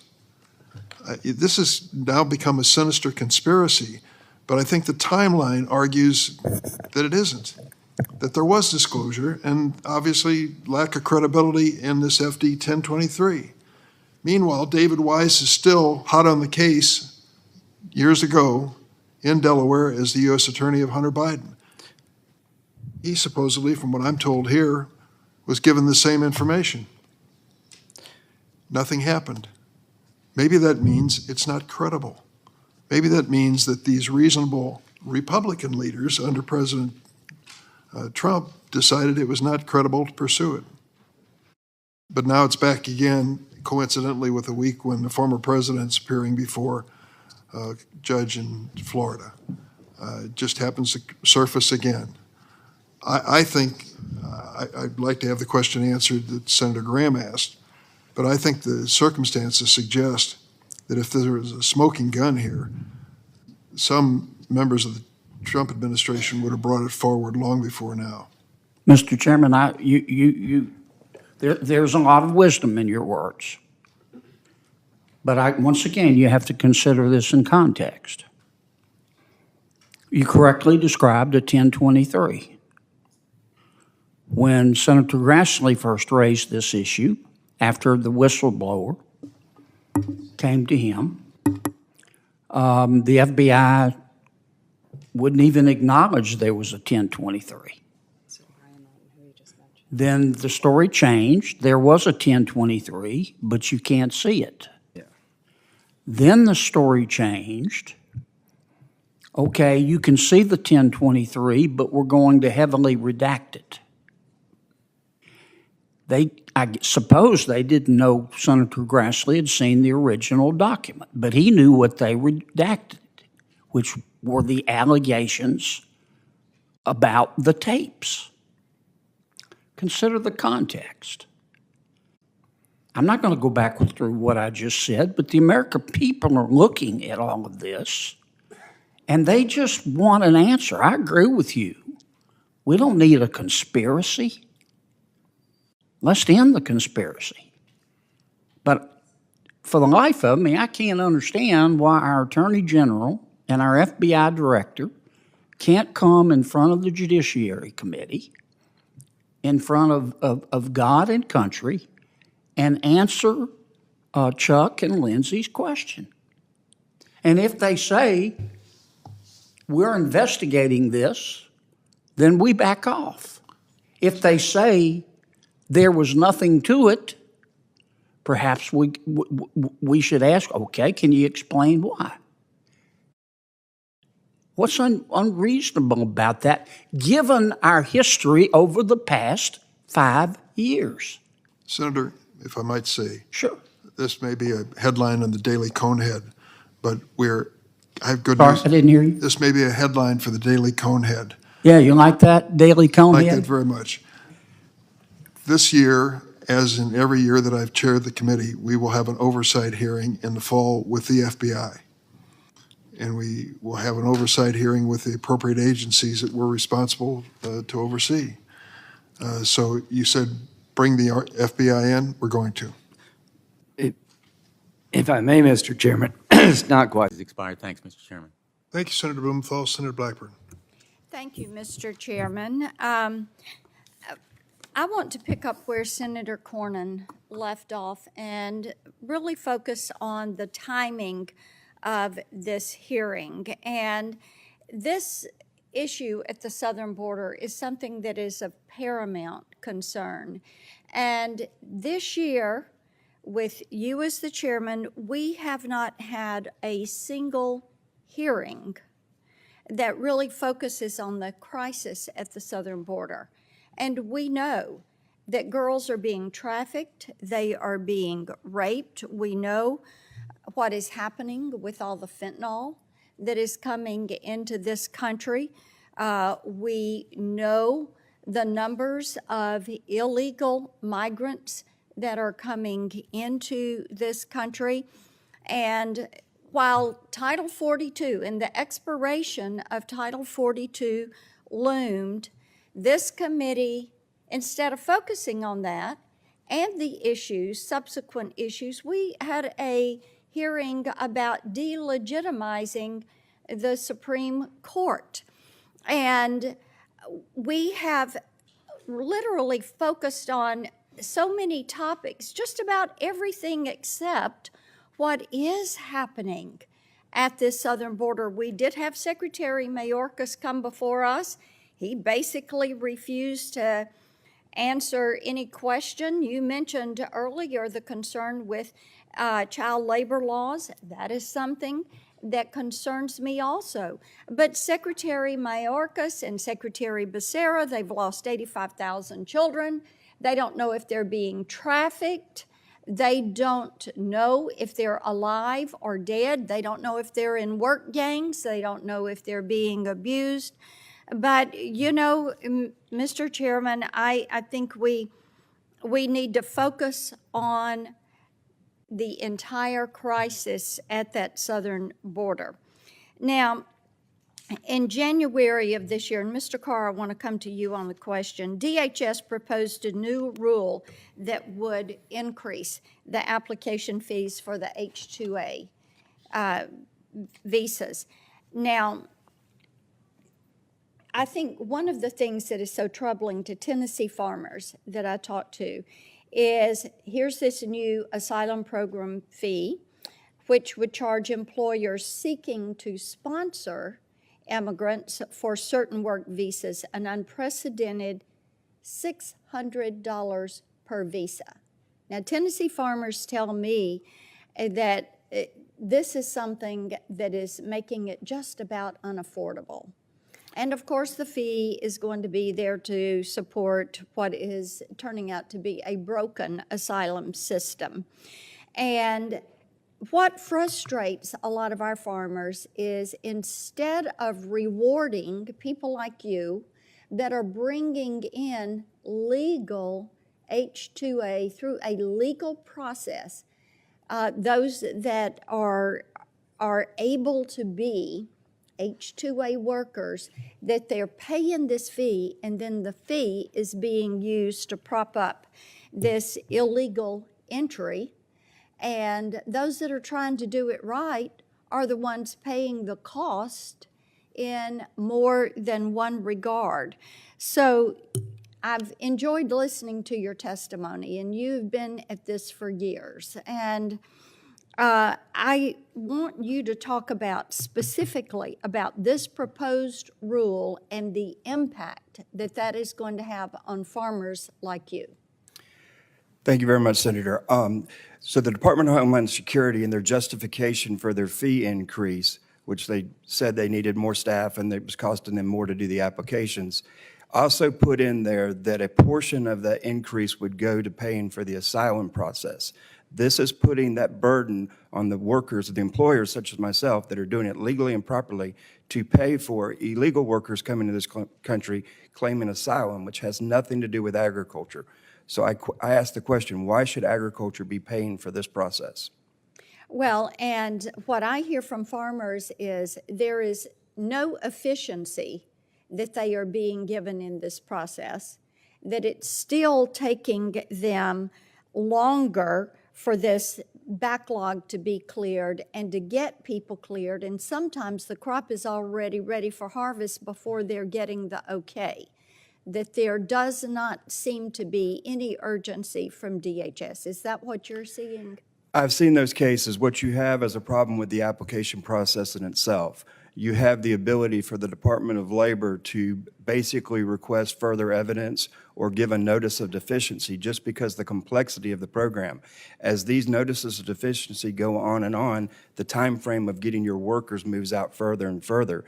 If we streamline the H-2A process and made the application system more easy, allow for an attestation where the employer can certify that they understand the rules of the game and they will abide by the rules of the game, we could then get our workers in much more timely manner.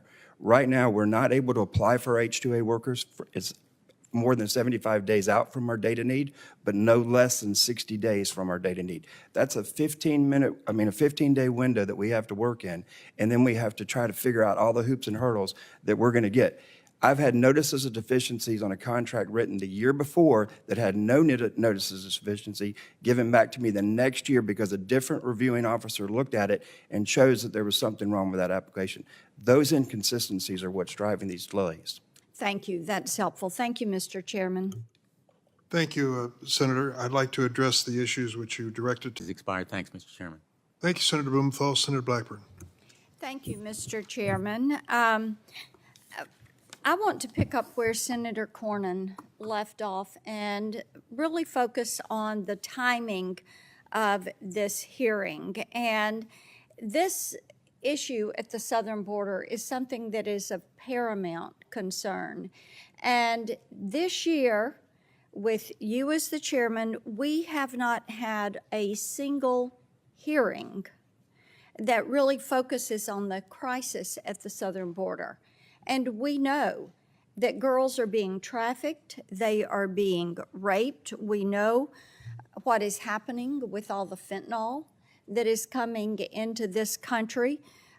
We know the numbers of illegal migrants that are coming into this country.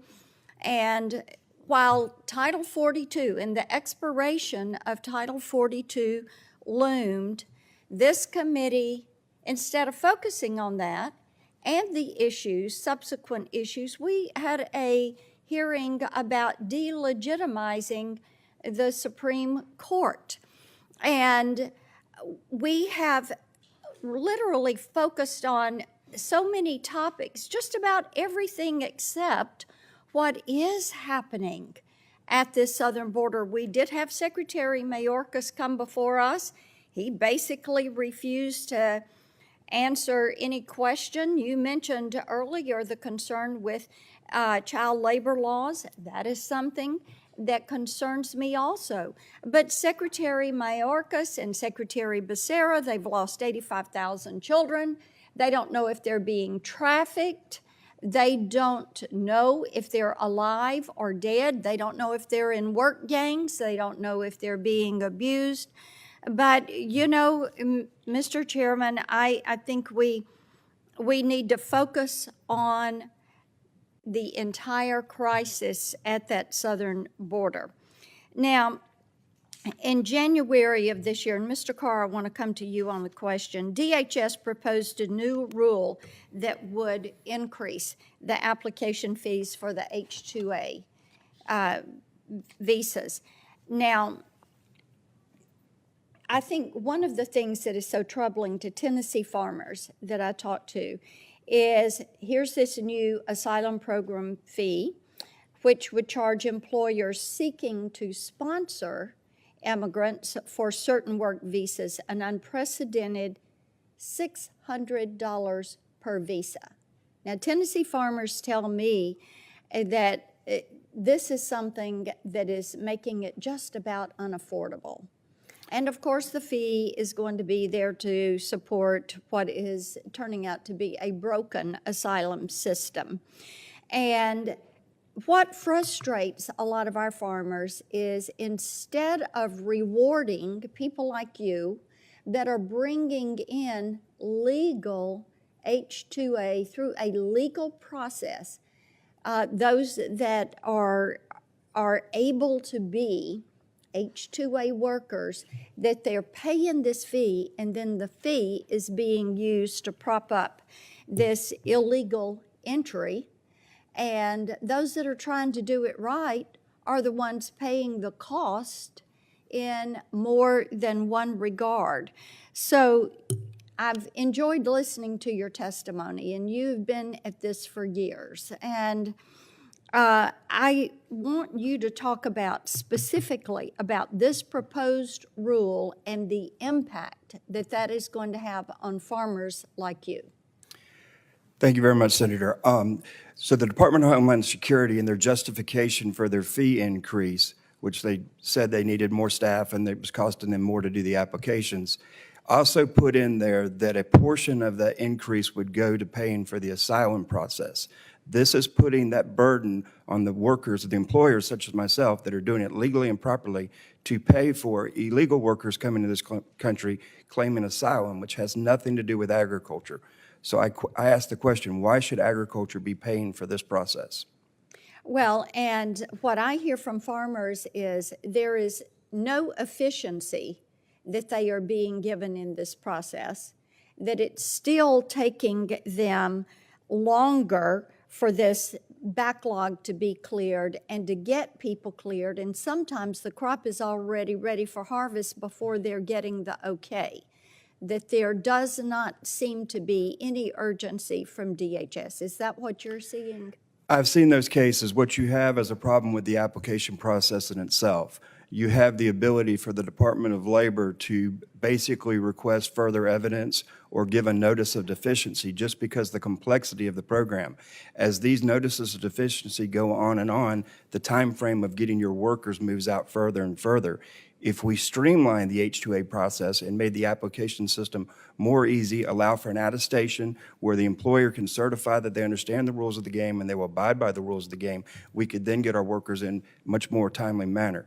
Right now, we're not able to apply for H-2A workers. It's more than 75 days out from our data need, but no less than 60 days from our data need. That's a 15-day window that we have to work in, and then we have to try to figure out all the hoops and hurdles that we're going to get. I've had notices of deficiencies on a contract written the year before that had no notices of deficiency given back to me the next year because a different reviewing officer looked at it and chose that there was something wrong with that application. Those inconsistencies are what's driving these delays. Thank you. That's helpful. Thank you, Mr. Chairman. Thank you, Senator. I'd like to address the issues which you directed. It is interesting when you've experienced many of these hearings, the nature of the questions that are asked. Some of the questions challenge the individuals on the panel because they ask them for personal views on issues, and many are instructed by the canons not to share personal views, but to try to stick with the law and not to prejudice any pending case or any future case. And so it puts many of the nominees in a tough position. We all have opinions on things, but judges do their best to suppress those and follow the law and facts in the case, which they're asked to do. So it creates a challenge in that regard. Mr. Chairman, may I be heard on that? When I finish, please. Sure. And I also want to say that many people have jobs to do that are created by statute and by law. For instance, to represent certain clients, Solicitor General would be representing, in some cases, the views of a mayor that are expressed through policy and through ordinances and laws and the like.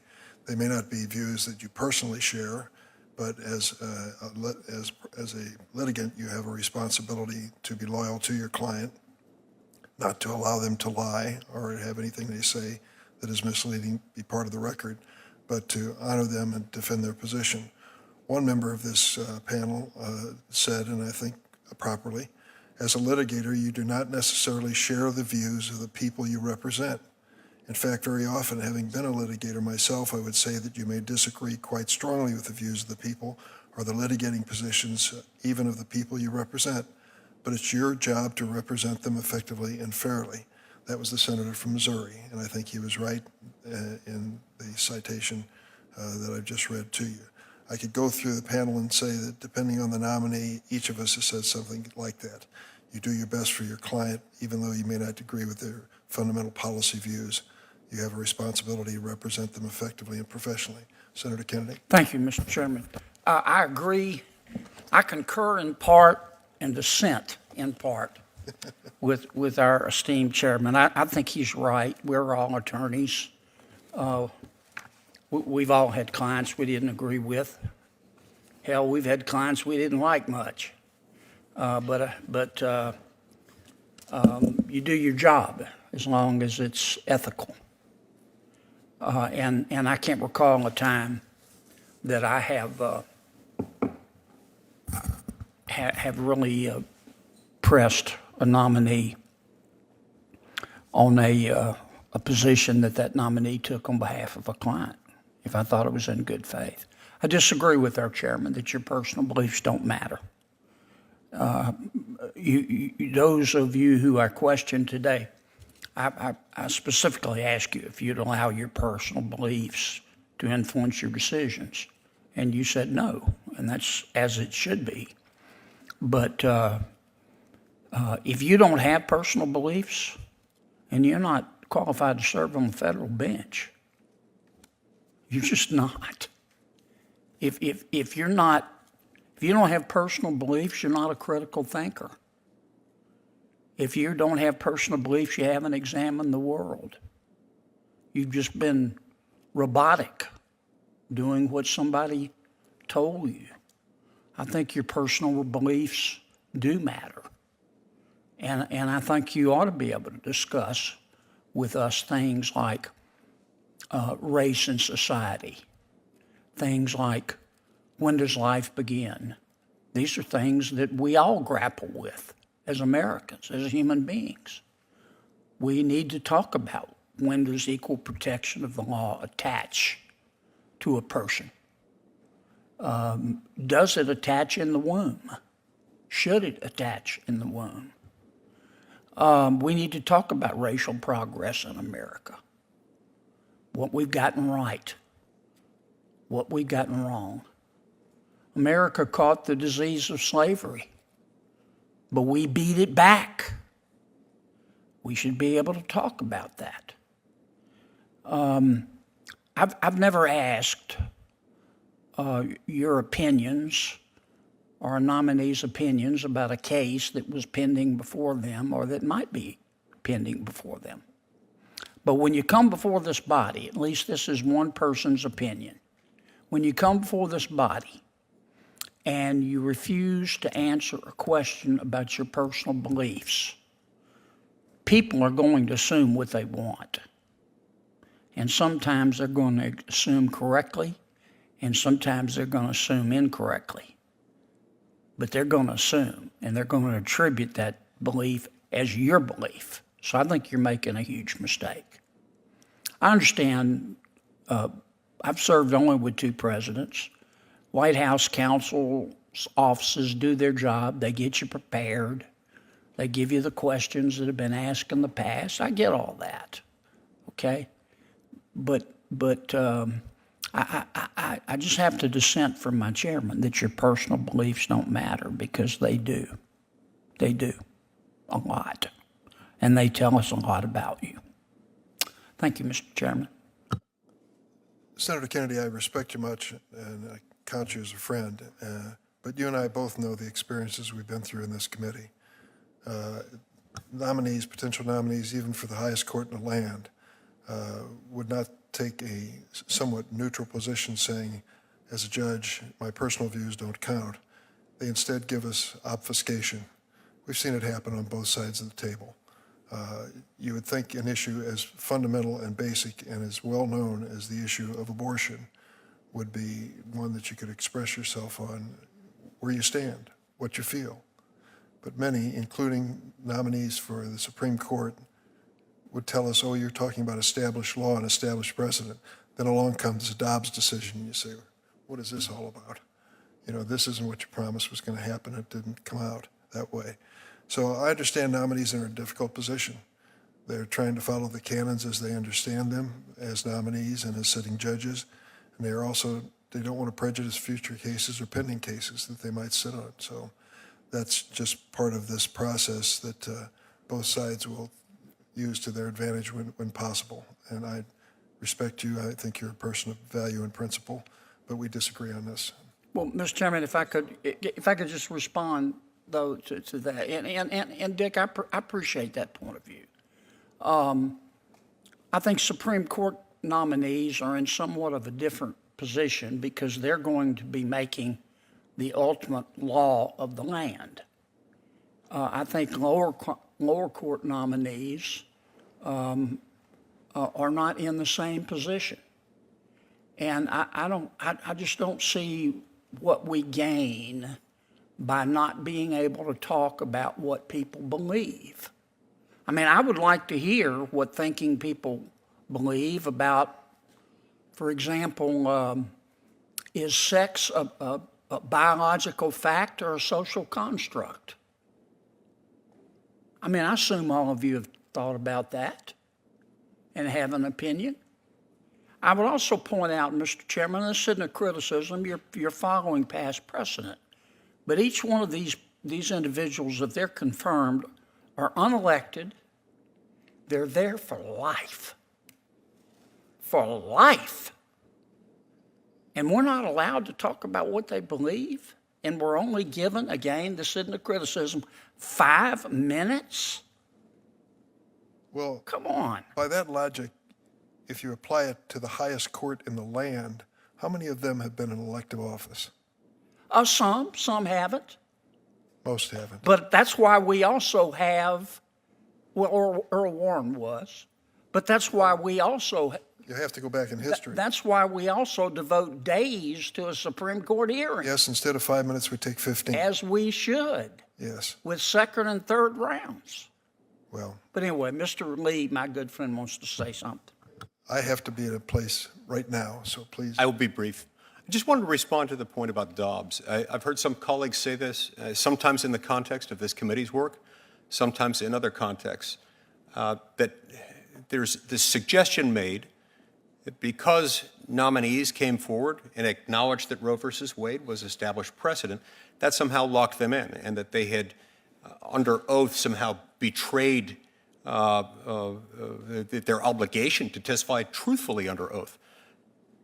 For every hearing that I've been a part of, and I've been here for 4 Supreme Court confirmation proceedings, not one of those justices who's been complained about, in the wake of the Dobbs decision, said that Roe or any other case was unassailable on any grounds ever, or was somehow protected under the doctrine of stare decisis from the possibility that future courts could conclude, as the court did conclude in Dobbs, that Roe versus Wade was without textual foundation in the Constitution, that it was without the kind of foundation that could make it a part of the constitutional analysis, not rooted in our nation's history, tradition, and so forth, as a matter of due process.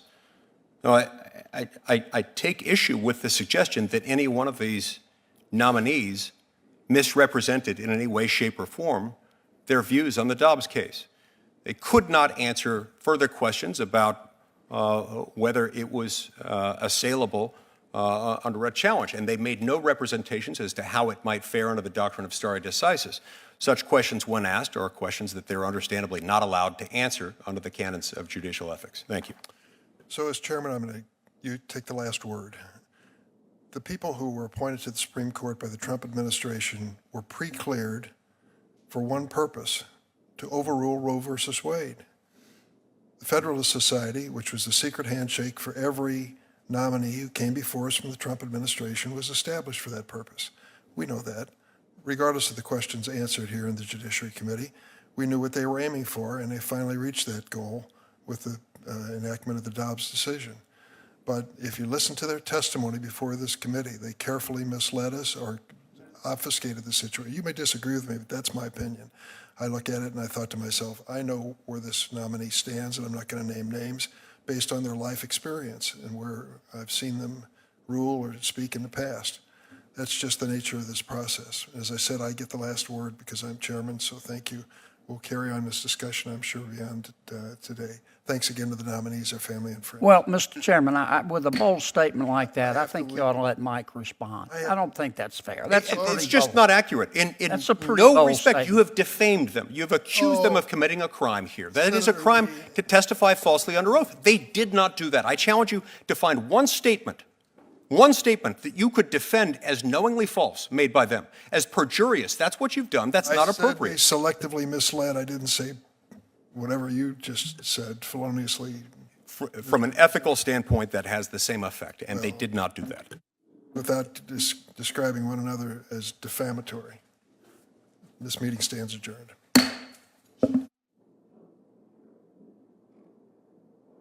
It is interesting when you've experienced many of these hearings, the nature of the questions that are asked.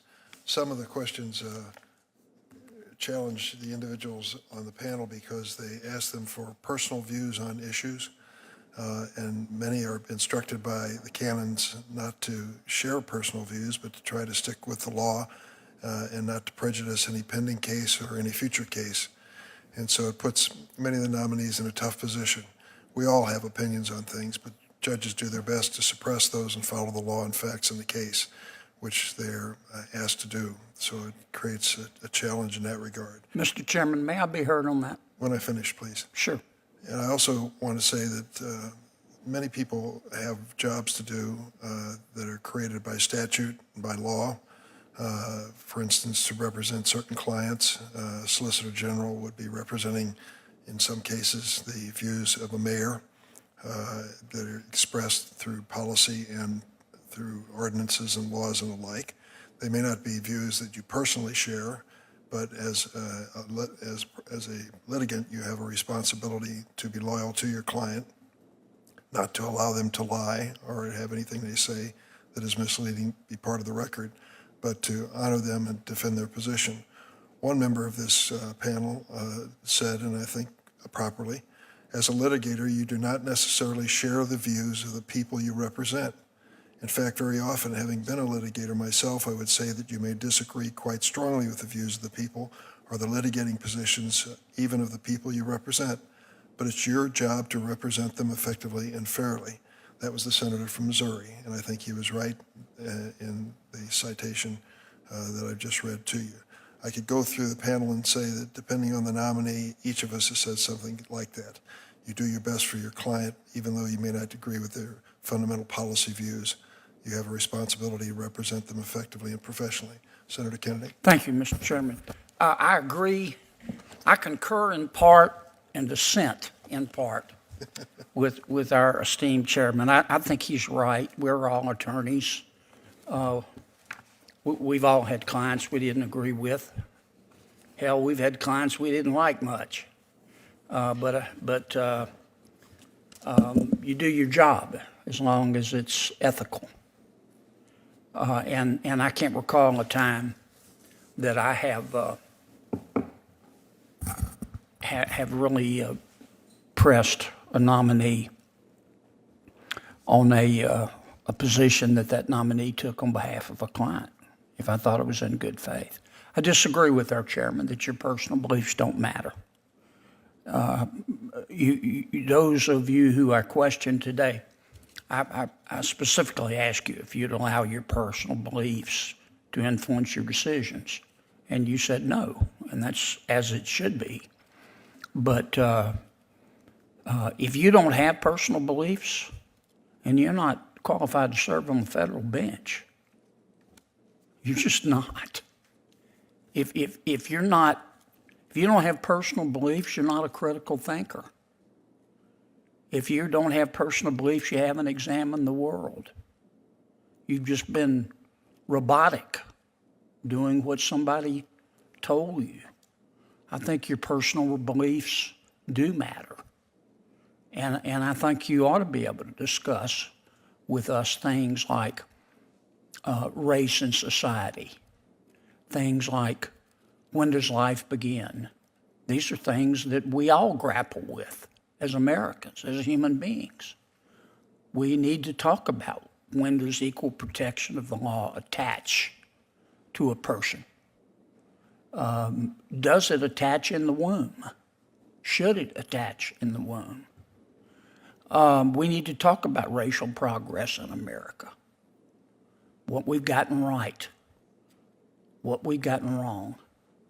America caught the disease of slavery, but we beat it back. We should be able to talk about that. I've never asked your opinions or a nominee's opinions about a case that was pending before them or that might be pending before them. But when you come before this body, at least this is one person's opinion, when you come before this body and you refuse to answer a question about your personal beliefs, people are going to assume what they want. And sometimes they're going to assume correctly, and sometimes they're going to assume incorrectly. But they're going to assume, and they're going to attribute that belief as your belief. So I think you're making a huge mistake. I understand I've served only with 2 presidents. White House counsel's offices do their job. They get you prepared. They give you the questions that have been asked in the past. I get all that, okay? But I just have to dissent from my chairman that your personal beliefs don't matter, because they do. They do, a lot. And they tell us a lot about you. Thank you, Mr. Chairman. Senator Kennedy, I respect you much, and I count you as a friend.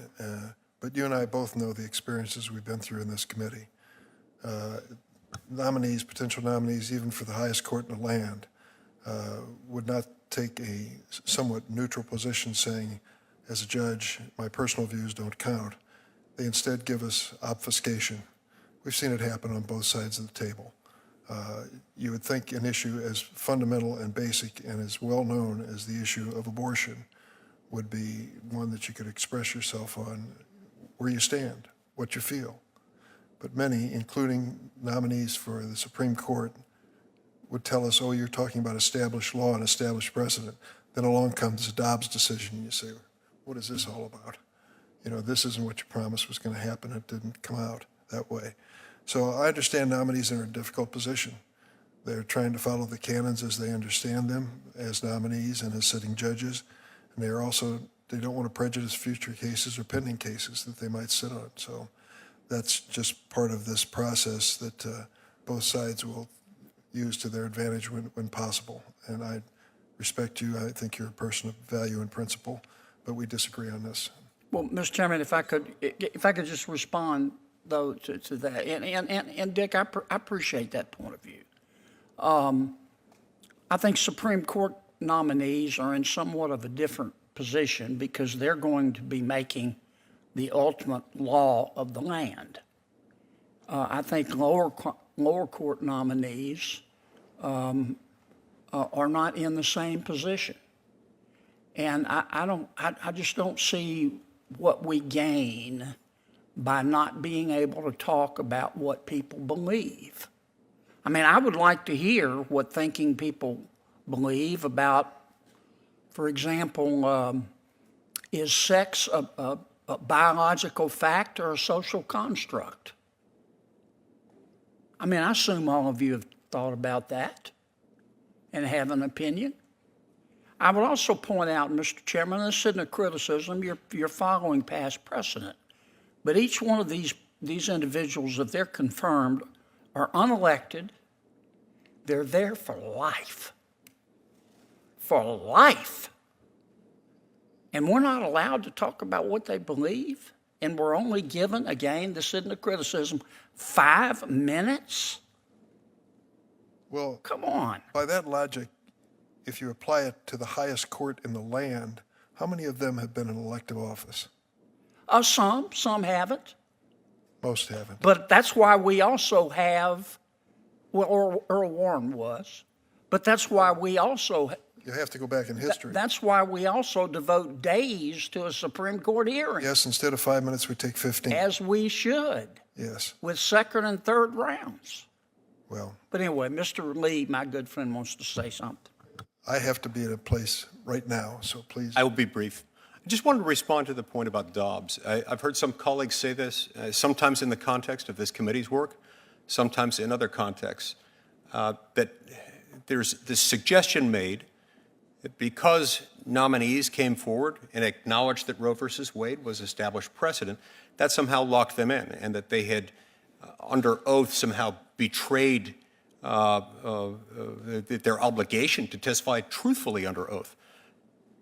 For every hearing that I've been a part of, and I've been here for 4 Supreme Court confirmation proceedings, not one of those justices who's been complained about, in the wake of the Dobbs decision, said that Roe or any other case was unassailable on any grounds ever, or was somehow protected under the doctrine of stare decisis from the possibility that future courts could conclude, as the court did conclude in Dobbs, that Roe versus Wade was without textual foundation in the Constitution, that it was without the kind of foundation that could make it a part of the constitutional analysis, not rooted in our nation's history, tradition, and so forth, as a matter of due process. No, I take issue with the suggestion that any one of these nominees misrepresented in any way, shape, or form their views on the Dobbs case.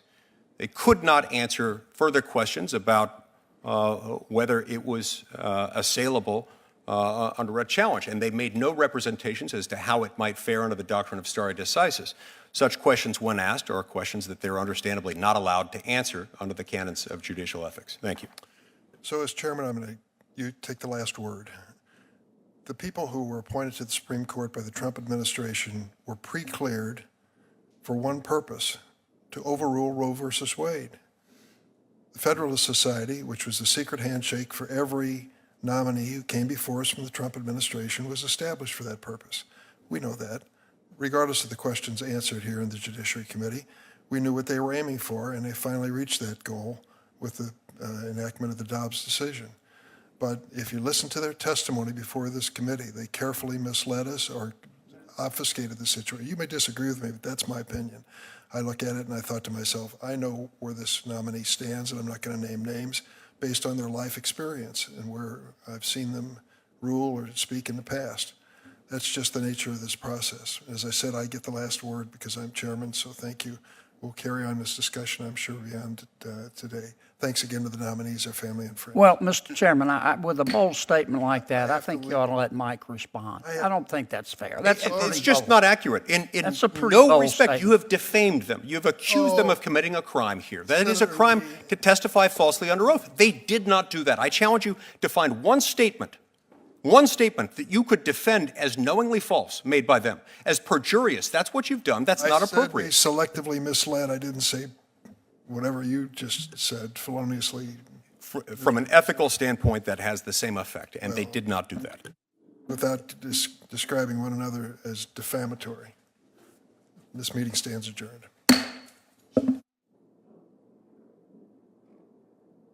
Is unfavorably reported. Mr. Chairman, Senator Cruz? you asked if people wanted to be recognized on. Well, I agree entirely with Senator Graham. The judges that have been nominated by Joe Biden have been extraordinary. They have been extreme.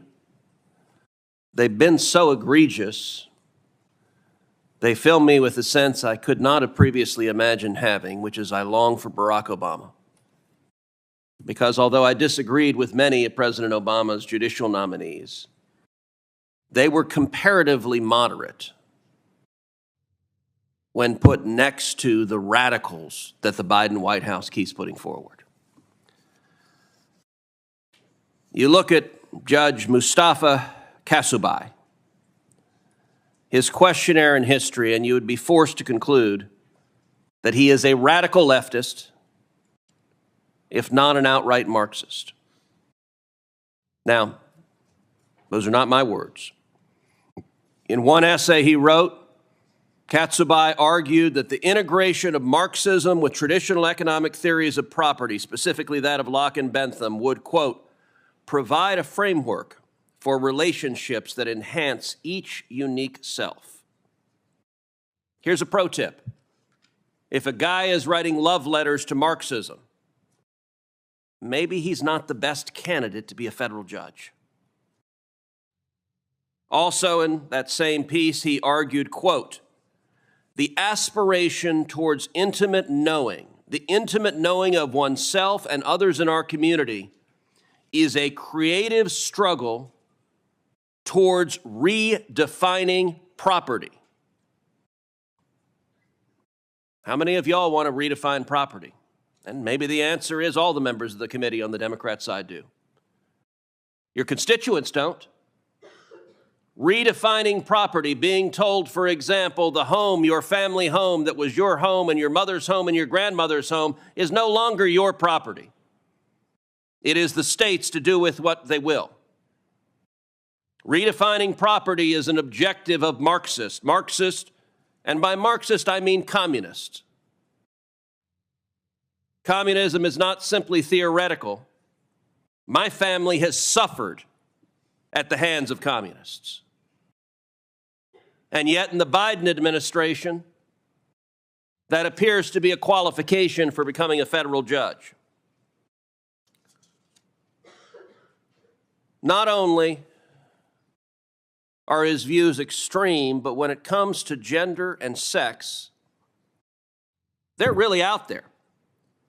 In the Wisconsin Women's Law Journal, Judge Kasubai wrote a piece titled Destabilizing Power in Rape, Why Consent Theory in Rape Law is Turned on Its Head. He cited radical Professor Catherine McKinnon, who argued, quote, sexuality itself is a power web in which heterosexual relations per se are infused with violence and control, and that most intercourse is rape. Is it the position of the Democrats on this committee that, quote, heterosexual relations per se are infused with violence and control and most intercourse is rape? That's moonbeam nuts. And you all know that. But there's a reason every Democrat senator is looking down, because you can't defend these views to your constituents. You're counting on the fact that the corporate media will not tell your constituents about the loons you're voting to confirm.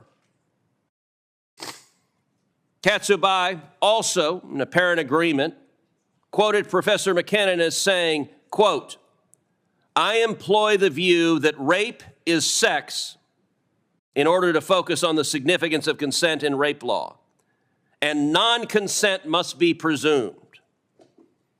That's a lot of things, but that's not actually American criminal law. This guy's been nominated to be a real judge applying the real law. Katsubai tied these two together in the same article, where he quoted approvingly from McKinnon the phrase, quote, "Sexuality is to feminism what work is to Marxism." Now, to be honest, I don't know what the hell that means, but I don't like it. It's out there. What is it that you see this guy crowing about how wonderful Marxism is, and you say, hot diggity damn, we found us a judge? We also know that in his view, DEI, diversity, equity, and inclusion, will be central to his approach to the law. How do we know this? Well, because he said it. And here's his quote: "DEI, diversity, equity, and inclusion, is the heart and soul of the court system." Can we say that? Yeah, I just did. And I'm saying it proudly. Well, DEI, the radical anti-racism school that embraces discrimination, says we should discriminate against people that are perceived to be oppressors in favor of people that are categorized as victims. God help you if you're some poor schlub white guy who ends up in court in front of this guy. Apparently, the heart and soul of his court is to discriminate against you, because that's what he's embracing. He's also said that America is, quote, "deeply Islamophobic." Well, we're the freest nation on the face of the earth, and somehow he couldn't seem to be bothered to worry about the rabid anti-Semitism that we're seeing at radical schools across this country, as the same kind of leftists like Judge Katsubai are announcing their allegiance to Hamas and terrorizing Jewish students. Katsubai's rulings on the bench are also extreme. Think back to the 2020 Black Lives Matter and Antifa riots all across the country. Major American cities burned for weeks, for months on end. Police cars were firebombed, police officers were murdered, stores were looted, people were assaulted. In Portland, Oregon, this was the federal courthouse. Does that bring warm tinglies about the fair enforcement of law? Portland, Oregon, the courthouse, the federal courthouse, was subjected to a 60-day siege, 2 months. Rioters firebombed the building. They fought federal agents. They used high-powered lasers to blind federal agents. 60 days, night after night after night, a federal court on fire. Well, what's Judge Katsubai's view on this? He wasn't in Portland, Oregon. He was in Eugene, Oregon. As Eugene, like the rest of the country, was facing risks from this riots, Eugene imposed a temporary curfew to try to impose law and order.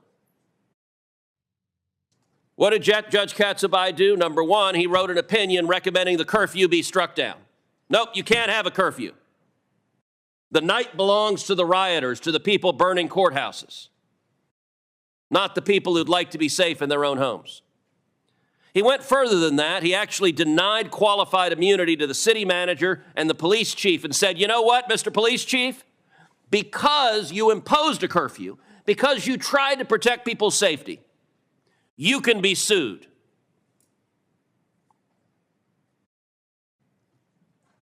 In effect, he said, sue them for trying to keep the people safe and take their last penny.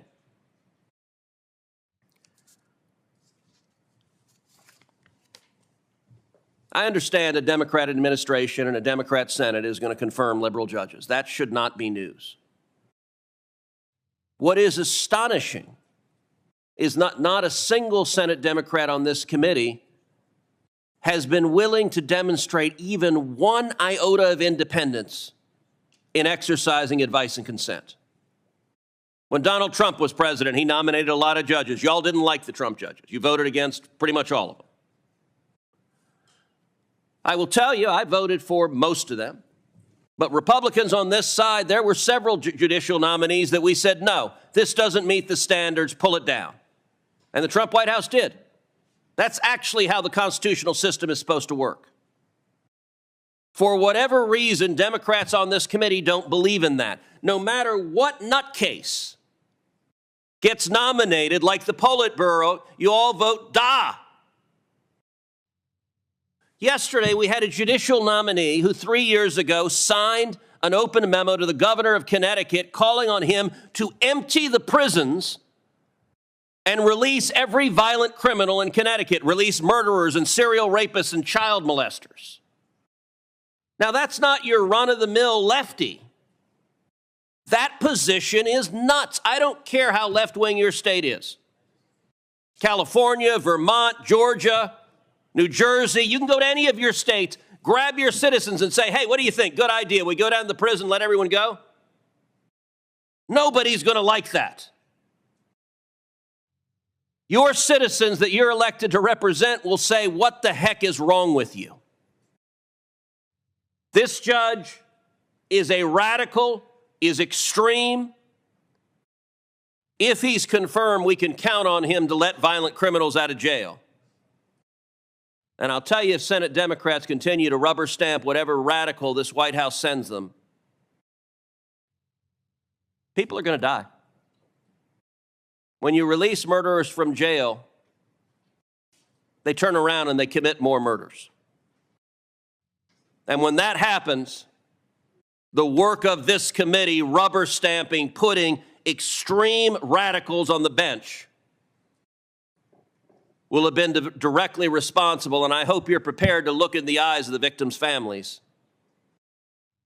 of the people that will pay the consequences of putting on the bench men and women that are manifestly unsuited to being judges. Mr. Chairman. Yes, thank you, Mr. Chairman. This deals with the leak of the Dobbs opinion. And to so many Tennesseans, that was truly a low point of the court. Now, confidentiality and trust of the court, this is something we've talked about a good bit, how important that is to the deliberative process. And Justice Thomas said, when you lose that trust, it changes the institution fundamentally. And that leak really put a spotlight on the efforts of some from the left to push forward their agenda. They went so far as to accuse Justice Alito of leaking the draft. And the American people knew that that was unlikely. The leak didn't just harm public confidence in the court, it literally made the justices targets, a target of assassination. Children became targets. No member of the U.S. Senate should be okay with that type targeting of our justices. Now, this amendment is simple. Since it seems that my colleagues on the other side of the aisle are intent on pushing through this effort to delegitimize the Supreme Court, my amendment delays the implementation of this bill until the Dobbs leaker is identified and publicly disclosed. This ought not to be a hard vote. Mr. Chairman, even yourself, in January, you said, and I'm going to quote you, the leak of the majority draft opinion in the Dobbs case was an unacceptable breach of the Supreme Court's confidentiality and trust. So I am going to urge my colleagues to vote yes on this amendment. Thank you, Senator. This amendment would tie the enactment date of Supreme Court ethics recusal and transparency to the date on which the person who leaked the draft decision in Dobbs is identified and publicly disclosed. I hope we can all agree, as I said earlier, that the leak of the majority draft opinion was unprecedented and an indefensible breach of Supreme Court confidential deliberations. However, I'm disappointed that the Supreme Court's own investigation, ordered by the Chief Justice Roberts, into the breach failed to uncover the source of the leak. I'm especially disappointed the investigation did not include sworn interviews for the justices themselves. They said they've gone to every possible person, but they stopped short of asking for sworn statements by the justices themselves. If anything, this highlights the need for more independent oversight of the court. However, this amendment would do nothing to address this failure, nor address the failure of the crisis of public confidence in the court. We're in a situation, Senator, where you're saying justices who have not given sworn statements can withhold those statements, whether they're implicated or not, go unresolved as to what the source of the leak was, and as long as that's the case, no code of ethics in the Supreme Court. I don't follow your thinking on this, and I oppose this Oh, amendment. Mr. Chairman, I think that that it makes perfect sense that we would withhold this until they come forward with this information. This is something that we want to know. It is something that the American people want to know. So we should hold this bill, and even if it's signed into law, it would not be implemented until we find out who is the leaker and until that issue is resolved. Question, Senator Cruz, you're recognized. Thank you, Mr. Chairman. I'd like to call up my amendment, SIL 23800. This amendment is very simple. It consists of one sentence. The Supreme Court of the United States shall be composed of 9 justices. There has been considerable debate about the efforts of the radical left and the Democrat Party to pack the United States Supreme Court, to add 4 left-wing justices immediately to the court to grow the number from 9 to 13 because Democrats are unhappy with the decisions that are being issued by the Supreme Court. When FDR tried to pack the court, it was widely recognized to be a grotesque abuse of power, undermining the rule of law. That was true then. It's true now. Some Democrats in this body claim, at least when they return home and talk to their constituents, that they do not support packing the Supreme Court. This amendment is an opportunity to go on record and be clear whether or not you support packing the court. I would urge adoption of the amendment. Thank you, Senator. The Constitution, of course, does not stipulate the number of Supreme Court justices. That is a decision of Congress. We have a long history of altering the makeup of the court. The number of justices has changed 6 times before we landed on the number 9 in 1869. There's only one living senator who has changed the size of the Supreme Court. That is Senator Mitch McConnell of Kentucky, who shrank the court to 8 seats for nearly a year and for purely political reasons, so he could refuse Merrick Garland's nomination by President Obama. Republicans engaged in court packing plain and simple when they refused to consider then-Judge Garland's nomination in 2016 and then hurried through Justice Barrett's nomination in 2020. My Republican colleagues routinely try to forget and ignore this history. Republicans' insistence now that the Supreme Court must remain at 9 seats and their hysteria over Democrats even discussing a change does not square with that count that I just gave you. Ultimately, however, this amendment is unrelated to the bill before us and the very real need to ensure the courts put in place an enforceable code of conduct. I will therefore oppose the amendment. Anyone else seek recognition? Mr. Chairman, Senator Cruz. if I could respond briefly, it is true that Congress has the authority to change the number of justices on the court. The last time Congress exercised that authority was in 1869, just after the Civil War. So it has been a long time that we have had 9 justices. That is why when FDR tried to pack the court, even Democrats said this was an abuse of power. It's an interesting commentary that in the 1930s, Democrats in Congress recognized that packing the court would do real damage to the rule of law, to the Constitution, Today, Democrats no longer believe that. The chairman tries to engage in wordplay by saying the Senate exercising advice and consent is somehow packing the court. It is true that when President Obama nominated Merrick Garland, the majority of the Supreme Court made the decision not to confirm him. That is not packing this court. That is exercising the constitutional authority of the Senate to advise and consent, and in that case, to allow the voters to make a decision. Justice Scalia passed away in February of a presidential election year, and the history had been true for 8 decades that when a vacancy occurred in a presidential election year and the Senate was in the opposing party's hands, the Senate did not fill that vacancy, but rather allowed the voters to decide. That's what the Senate did. I understand Senate Democrats are unhappy about that. I also understand Senate Democrats wish Hillary Clinton had won instead of Donald Trump. That's not, in fact, what happened. Packing the Supreme Court means one very specific thing: adding additional seats to change the balance of power because you are unhappy about how the Supreme Court is ruling. It is directly interfering in the administration of justice, and it is profoundly dangerous. And I got to say, it's going to be sad, but it's going to be revealing.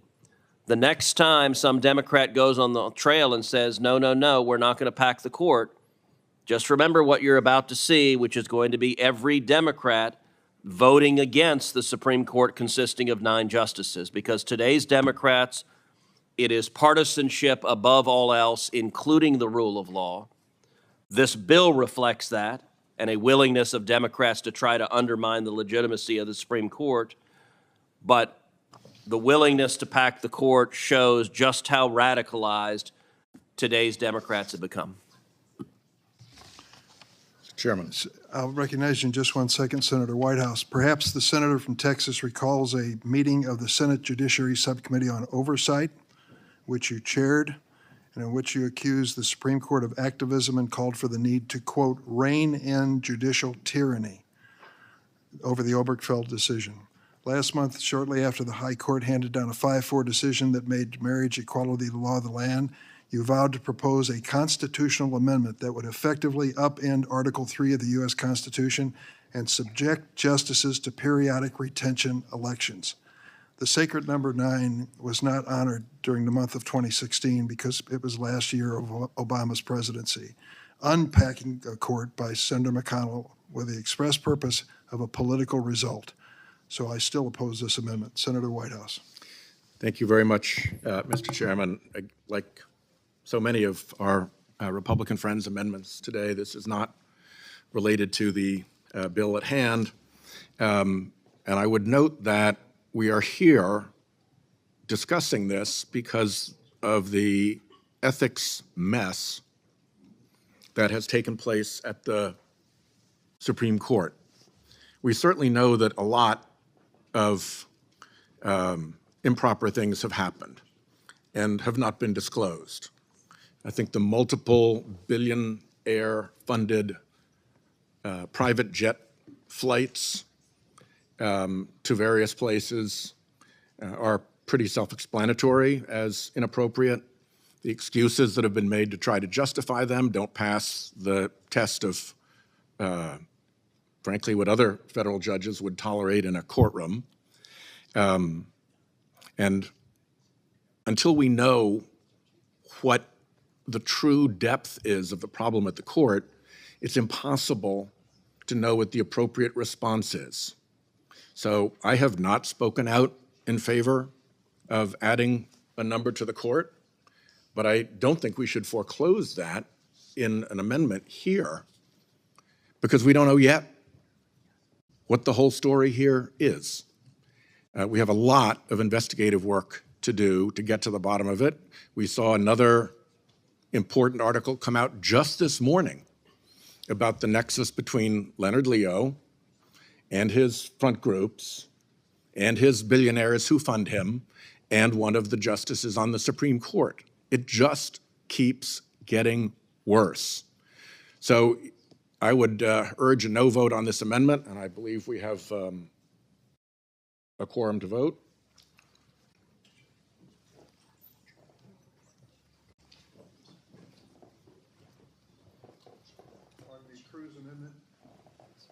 On the Cruz Amendment 23800, the clerk will call the roll. People thought would lead to a dramatic increase in people at the border.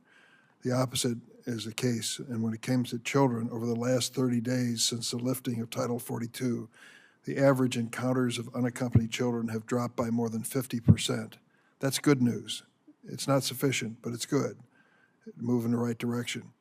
The solution for this problem facing America and many other countries is not to export these children, but it's rather to find a process that is orderly, that reduces the number who appear at the border on an unaccompanied basis, and reflects our values. So I think that's the ultimate goal we all should share, and I hope we can move toward that goal. I'm now going to introduce the Mr. Chairman, may I just ask a question? Am I to understand that, and I appreciate it, that you've called this hearing, but that you expect to have other hearings where we'll have the government officials responsible for administering these programs as witnesses? That's my intention, Senator Cornyn. Thank you for doing that. I think bringing these folks in to speak to us, followed by the documentary evidence which we're asking for from the administration, is the proper way to approach this. And I'd be glad to work with you in that regard. We'll continue to have annual oversight by this committee of the relevant agencies that are under our jurisdiction.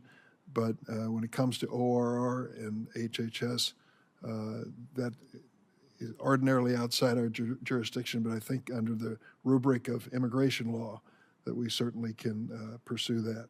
Mr. Chairman, if I could just, forgive me for responding, but I just, you know, it feels like we're trying to leverage the welfare of these unaccompanied children for a larger immigration bill that you and I have been talking about for decades and have been unsuccessful in getting accomplished.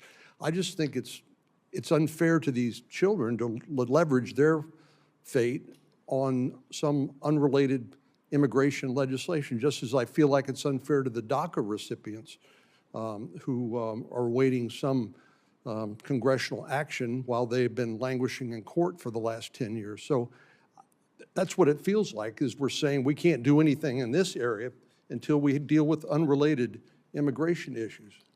Am I misconstruing what you're saying? Yes, you are. I haven't said that, and I don't intend that at all. We want to move on this problem because of the urgency involving vulnerable and unaccompanied children, period. Do I believe that the solution to this problem is comprehensive immigration reform? Yes. You know that it passed in the Senate years ago because of a bipartisan effort, and I hope we can return to that spirit. But no, I will not pin the fates of these children or DACA on some comprehensive package. I'm prepared to deal with any and all of them on an immediate basis if we have some understanding as to what can pass this committee and ultimately be successful on the floor of the Senate. Well, you know, Mr. Chairman, you and I have been talking about this for, at my count, 20 years. And nothing has happened. Well, you've got to start voting for an immigration bill if you believe in them. Well, congratulations. They got it through the Senate, but it didn't pass the House and wasn't signed into law. So what have we accomplished? Well, I wish you would have supported it. It would have been helpful. It was a bipartisan effort, and it passed the United States Senate. I'm looking for a bill that will win at least 60 votes on the floor. I hope we have that same ambition and goal. At this point, I want to introduce the panel of witnesses. I'll welcome the Democratic witnesses and then turn to Senator Cornyn for the Republican witnesses. Our first witness is Venus Bradley. She has a personal story to tell us. She's fostered 5 unaccompanied non-citizen children and is adopting 2 sisters who came to the U.S. from Central America. Then we have Lori Davidson, serving as Vice President for Children and Family Services at Lutheran Immigration and Refugee Service. Our final majority witness is Terry Gersten, Director of the State and Local Law Enforcement Project at the Harvard Law School Center for Labor and a Just Economy, a Senior Fellow at the Economic Policy Institute. Senator Cornyn? Lori Reese is the Director of the Border Security and Immigration Center at the Heritage Foundation. She has over 26 years' experience in the immigration and Homeland Security arena and has worked for the Department of Homeland Security, the Department of Justice, and the House Judiciary Committee, Subcommittee on Immigration and Claims. She received her JD as well as her BA from Valparaiso University in Indiana. Ann Basham is the founder and chair of the Interparliamentary Task Force on Human Trafficking and the CEO of Ascend Consulting, a human rights advocacy firm. She previously served as a senior advisor for the Department of Justice Office of Victims of Crime, where she helped develop strategies for more than $2 billion in federal funding to address human trafficking, terrorism, sexual assault, and child abuse. She earned her master's degree from the University of Virginia. Thank you. Thank you, Senator Cornyn. After the witnesses take the oath, they'll each have 5 minutes to speak and then 5 minutes questioning from each senator in the committee. I'd ask the witnesses to please rise. Please raise your right hand. Do you affirm the testimony you're about to give before the committee? We have 2 or 3 nominations. Charnel B.L. Kindgren, nominated to the Eastern District of Washington. Does anyone seek recognition to speak on her nomination? Senator Cruz? Thank you, Mr. Chairman. I'm glad to welcome our colleague, Senator Feinstein, back to this committee. But I will say what's going to happen next, I think, is going to be quite unfortunate for the American people. Because what we're about to see this committee do is vote on several nominees who are so extreme, who are so unqualified, that they could not have a prayer of getting even a single Republican vote on this committee. And as everyone knows, Senator Graham votes for most of Biden's nominees. It is unusual that Senator Graham does not give a Republican vote to a Biden nominee. But there's a small subset of these nominees that are so beyond the pale that they have no prayer of getting a Republican nominee. And frankly, if my Democrat colleagues valued the responsibility of the Senate's advise and consent, my Democrat colleagues would tell the White House these nominees are unacceptable. This first nominee, Charnel Beckelgren, is so amazingly unqualified, she may well have the title for the least qualified nominee I've seen in 11 years serving on this committee. When Senator Kennedy asked her what Article 5 of the Constitution was, she had no idea. When Senator Kennedy asked her what Article 2 of the Constitution was, she said, I don't know.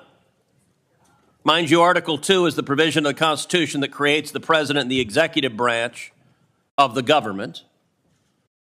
Any first-year law student that didn't know what Article 2 of the Constitution was would flunk con law. This is not some obscure question about some Latin phrase no one should know. This is literally the basic architecture of our Constitution. By the way, Joe Biden has nominated her to be an Article 3 judge. Article 3 is right after Article 2. It creates the federal judiciary. I assume she doesn't know what that is either. I would note that the chairman, in defending her, suggested, well, gosh, there may be some members of our committee that don't know what Article 2 is. I feel confident that's not true, but if there is on either side of the aisle, you should stand up and resign the committee right now. To give you a sense of how unqualified this nominee is, she listed in her judiciary questionnaire her top 10 litigated cases.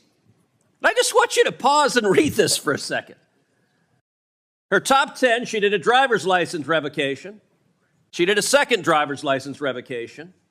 She did an unemployment benefits appeal. She did another unemployment benefits case. She did another unemployment benefit case. And her sixth case was an unemployment benefits case where on the opposing side was a pro se litigant. In other words, this poor fella didn't have a lawyer. And you know what? The pro se litigant beat her. She lost to a pro se litigant. What's her seventh most consequential case? I'm sorry, there isn't one. There's not an eighth, there's not a ninth, there's not a 10th. She's argued over a couple of driver's licenses. And the Biden White House says you should be a federal judge, an Article 3 judge, not that you have any idea what in the hell that is. In this administration, if you are a left-wing radical, it doesn't matter if you're competent. In Washington state, is there not a single competent lawyer who is competent to be a judge? And by the way, for all the Democrats Since Joe Biden has become president, every one of you has rubber stamped every single nominee. Is there not a one of you that is willing to say enough is enough? When Donald Trump was president on the Republican side, we confirmed some fantastic judges, but there were several we sent back that we said, no, you missed it on this one. There's not even one Democrat willing to say enough is enough. And by the way, she's not the only one. Another one being considered, a nominee, Cato Cruz. Thankfully not spelled C-R-U-Z, spelled C-R-E-W-S. When asked about Brady versus Maryland, one of the foundational criminal law classes, again, first-year criminal law, you learn about Brady. She said, I'm sorry, I don't know what Brady is. That'll be a problem if she's ever presiding over a criminal case. There are a number of members of this committee who have tried criminal cases. Do you know what Brady is? Of course you do. Because if you're remotely competent, you know what it is, not this judge. Look, sadly, the standard for nominees now seems to be licensed attorneys in Washington. Have you ever handled a criminal case? You ever tried a jury trial? Have you ever stepped foot in federal court? Well, then please contact Senate Democrats, because you too can be a federal judge. I want to end with one more nominee that we're getting ready to ram through on party line votes. That is Judge Marian Gaston, nominated for a seat in San Diego. Judge Gaston, look, we've seen some radicals. We had a nominee earlier that this committee rubber stamped who said he woke up every morning motivated by his hatred for conservatives. Senate Democrats says, sounds like a judge to me.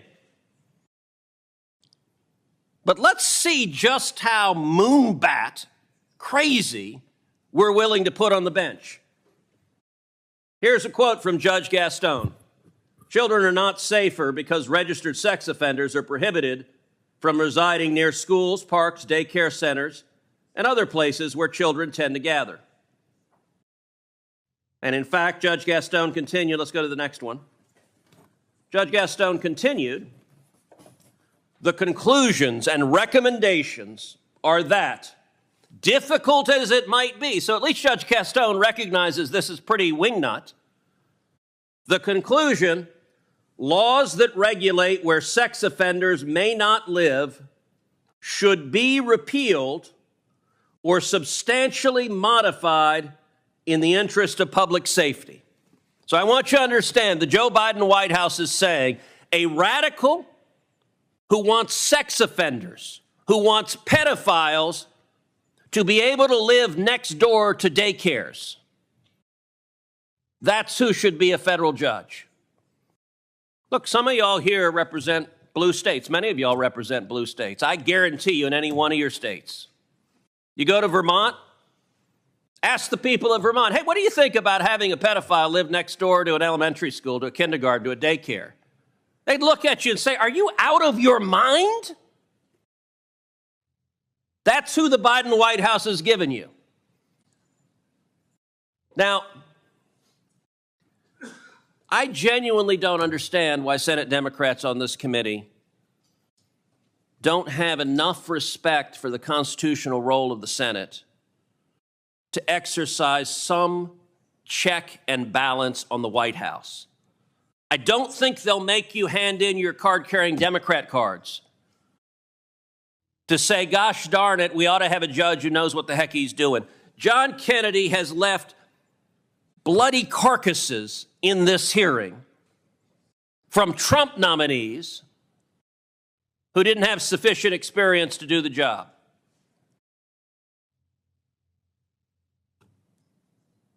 I asked my colleagues, if you vote for these nominees, you're going to have to defend them to your constituents. You're going to have to explain why a lawyer who handled a couple of driver's license revocations and doesn't know what Article 2 of the Constitution is should be a federal judge in charge of your life, your rights, and the law. And you're going to have to explain Why you think it's a great idea that sex offenders and pedophiles should live next door to daycare centers. I think that's nuts. And I think most of our constituents do too. Mr. Chairman. Senator Lee. Mr. Chairman, I too have concerns with this nomination. I've spoken more than on a few occasions about various nominees, people nominated to the courts by President Biden. And in some instances, I've raised concerns in particular about their qualifications. We've had some who have either refused to answer, but more commonly proven unable to answer really basic questions about elementary principles of civil procedure, the Sixth Amendment, the rules of evidence, and even the Constitution. It's concerning on a number of levels. Look, it's not as though there were a shortage of lawyers in America. It's not as though there were a shortage of well-qualified lawyers in America, people who have practiced before federal courts routinely through the course of their profession. Nor is it difficult to find lawyers who are well-qualified based on many years of practice before various federal courts, including in many instances the court to which they've been nominated, who are themselves ideologically compatible with this administration. Legal academia in the United States leans a particular direction, and it's not toward conservatism. So it's not hard to find people who are compatible with this administration's approach to statutory construction, to jurisprudence as a whole, who are also well qualified. That's why I find some of this confusing. And of all the nominees who couldn't answer the most basic of constitutional questions, Judge Belkengren may well take the cake. Again, when asked by Senator John Kennedy, she admitted that she wasn't familiar with Article 5 of the Constitution or with Article 2 of the Constitution. If I'm not mistaken, she said something to the effect that, I haven't litigated over those things. Well, most people haven't litigated over them. They're essential to understand nonetheless. They're critical parts of the Constitution. And it's not as though the Constitution contains that many articles. It's stunning that she couldn't even comment on the subject matter of those foundational constitutional provisions. One doesn't have to have litigated on those things to know what they are and to be expected to know what they are. Look, I wouldn't hire a law clerk who couldn't answer those basic questions. And so I certainly can't fathom supporting a federal judicial nominee for a lifetime appointment as a federal judge who can't. Now, let's stop and remember here for a minute what a federal judge is and does. It's not just that it's a lifetime appointment. It's a lifetime appointment for a job that will impact people's lives, livelihoods, freedom, whether they go to prison, whether they win or whether they lose, on a wide variety of topics. Federal judges are required to be generalists in a very real, traditional sense. They're required to have a pretty significant, deep understanding of the federal rules of civil procedure and the federal rules of criminal procedure, the federal rules of evidence, and they need to know their way around the U.S. Code, and certainly they need to be familiar with the basic elements of the U.S. Constitution.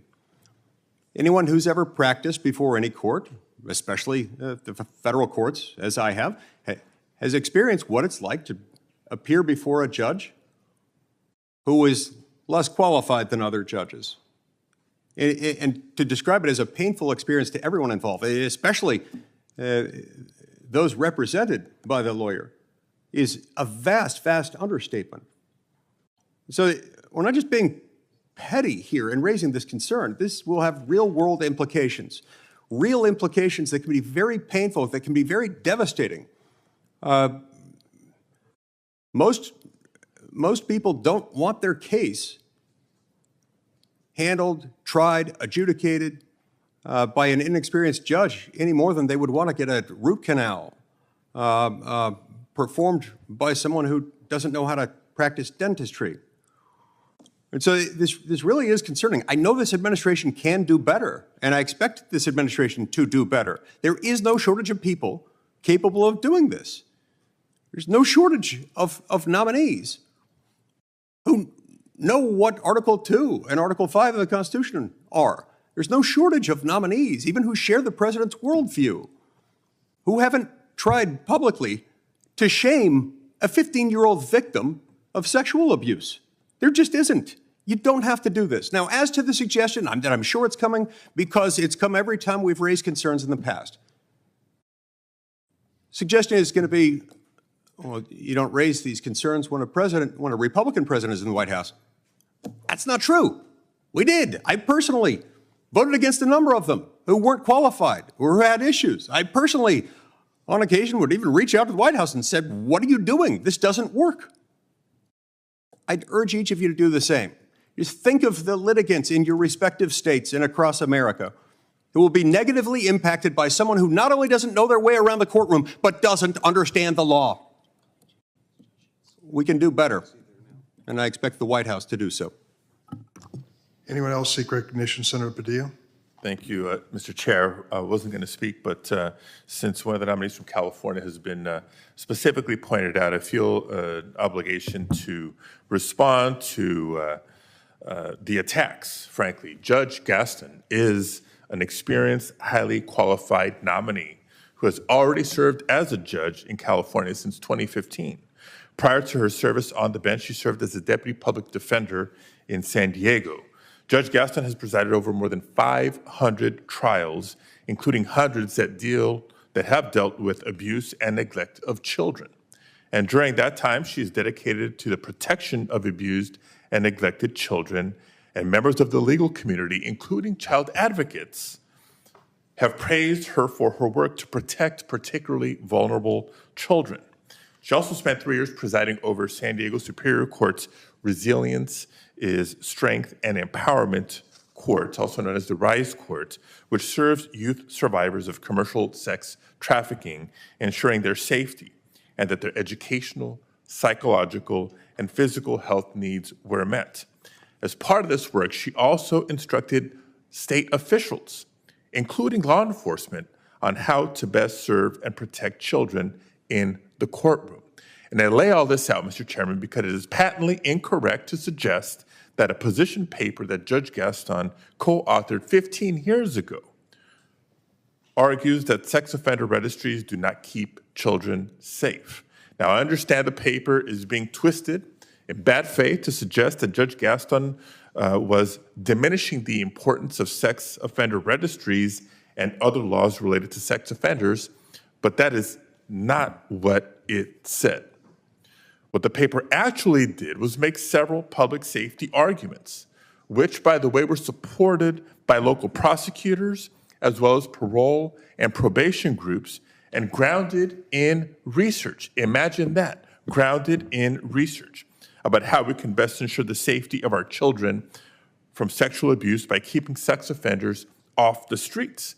And specifically, the paper that's being referred to argues that children may be less safe due to the unintended consequences of sex offender residency requirements, which push sex offenders into homelessness.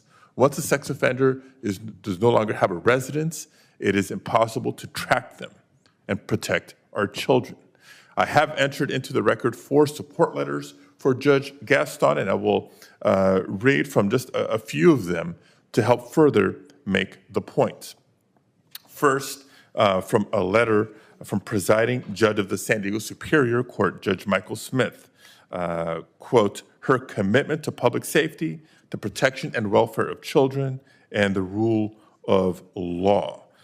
He is writing in her support. Second, a letter from retired Superior Court judge and former district attorney, Bonnie Dumanis, who said that while the residency restrictions at issue in Judge Gaston's position paper were well-intentioned, all of us who care deeply about protecting victims of sexual assault came to realize there were harmful, unintended consequences of adding residency restrictions that would not protect from further offending, but would cause those required to register to go homeless and register as transient.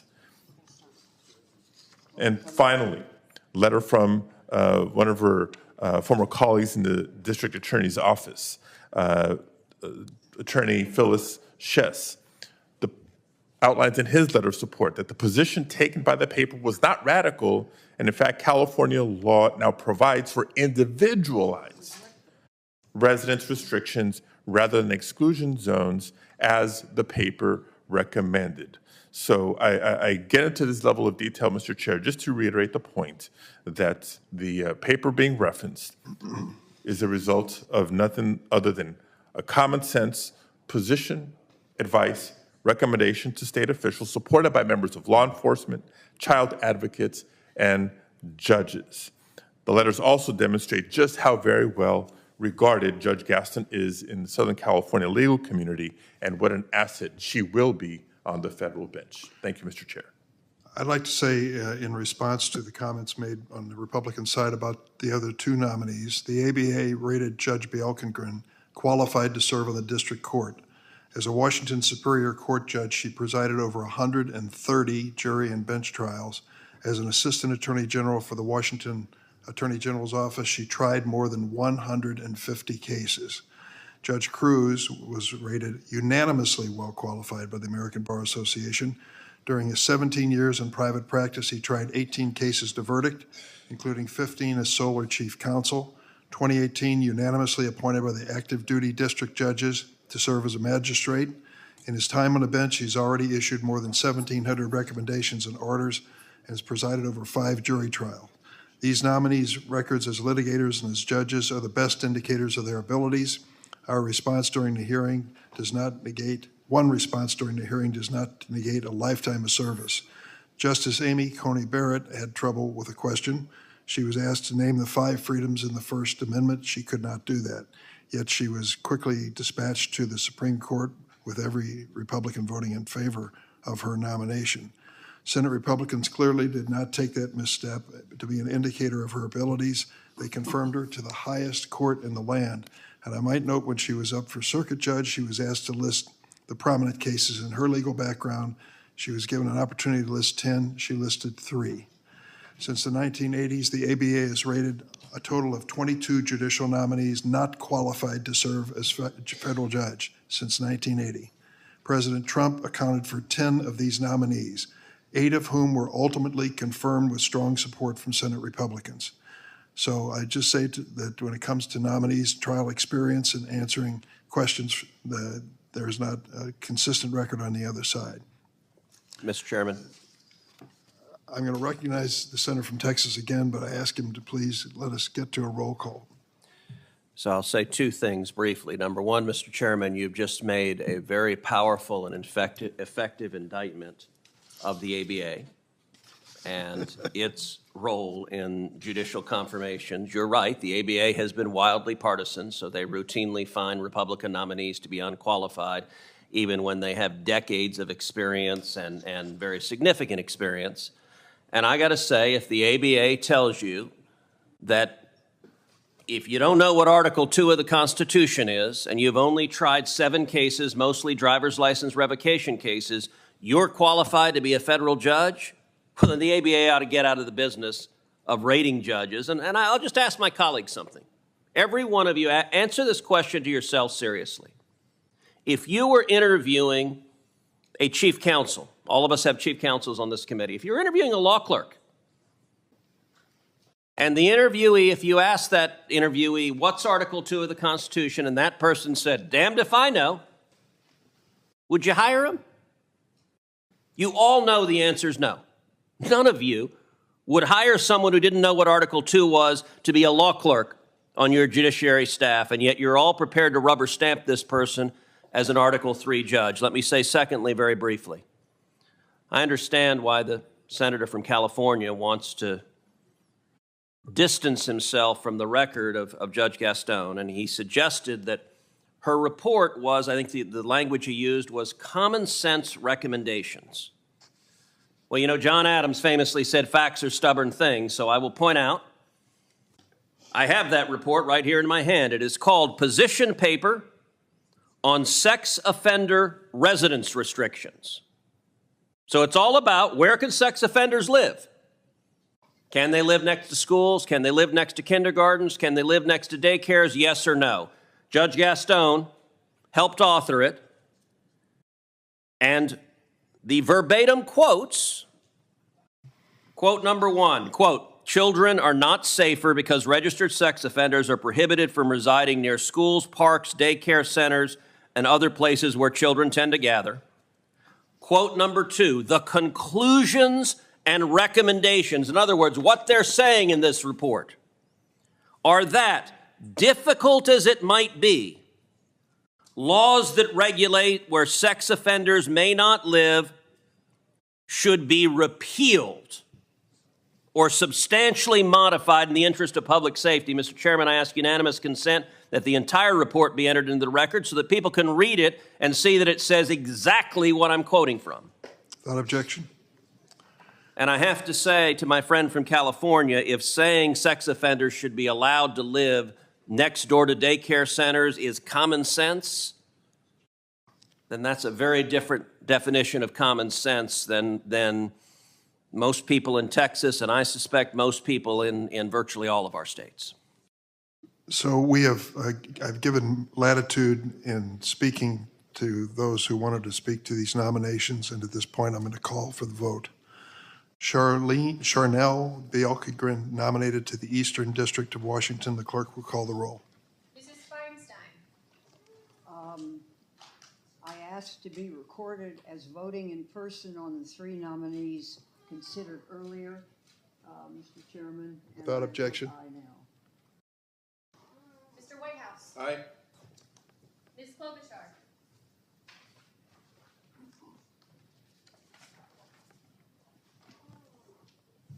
Go ahead. Go ahead. Mr. Coons. Aye. Mr. Blumenthal. Aye. Ms. Hirono. Aye. Mr. Booker. Aye. Mr. Padilla. Aye. Mr. Ossoff. Aye. Mr. Welch. Aye. Mr. Graham. No. By proxy. Mr. Grassley. No. By proxy. Vote. By proxy. Mr. Cornyn. No. Mr. Lee. No by proxy. Mr. Cruz. No. Mr. Hawley. No by proxy. Mr. Cotton. No by proxy. Mr. Kennedy. No. Mr. Tillis. No by proxy. Mrs. Blackburn. No by proxy. Chair Durbin. Aye. Chair Durbin, I'd like to be recorded as a present for yes. Physically present, voting yes. Chair Durbin, on this vote, the ayes are 12, the nays are 10. The nomination will be favorably reported to the floor. 12 to 11. Nomination will be favorably reported to the floor. Next is Cato Cruz, nominated to the District of Columbia. The clerk will call the roll. Mrs. Feinstein. Aye. Mr. Whitehouse. Aye. Mrs. Klobuchar. Aye. Mr. Coons. Aye. Mr. Blumenthal. Aye. Ms. Hirono. Mr. Booker. Aye. Mr. Padilla. Aye. Mr. Ossoff. Mr. Welch. Mr. Graham. No by proxy. Mr. Grassley. No by proxy. Mr. Cornyn. No. Mr. Lee. No by proxy. Mr. Cruz. No. Mr. Hawley. No by proxy. Mr. Cotton. No by proxy. Mr. Kennedy. No.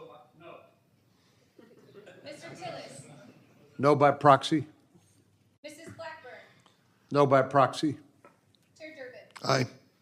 Chair Durbin, on this vote, the ayes are 11, the nays are 10. The nomination will be favorably reported to the floor. Next is Marion Gaston, nominated to the Southern District of California. The clerk will call the roll. Mrs. Feinstein. Aye. Mr. Whitehouse. Aye. Ms. Klobuchar. Aye. Mr. Coons. Aye. Mr. Blumenthal. Aye. Ms. Harona. Aye. Mr. Booker. Yes. Mr. Padilla. Aye. Mr. Ossoff. Aye. Mr. Welch. Aye. Mr. Graham. No by proxy? Mr. Grassley. No by proxy? Mr. Cornyn. No? Mr. Lee. No by proxy? Mr. Cruz. No.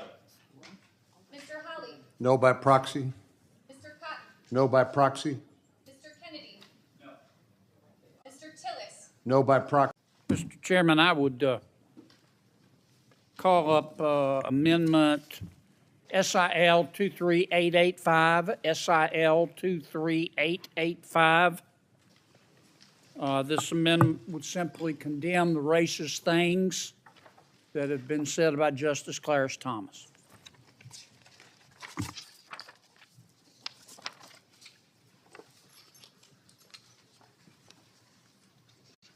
Anyone seek recognition on this amendment?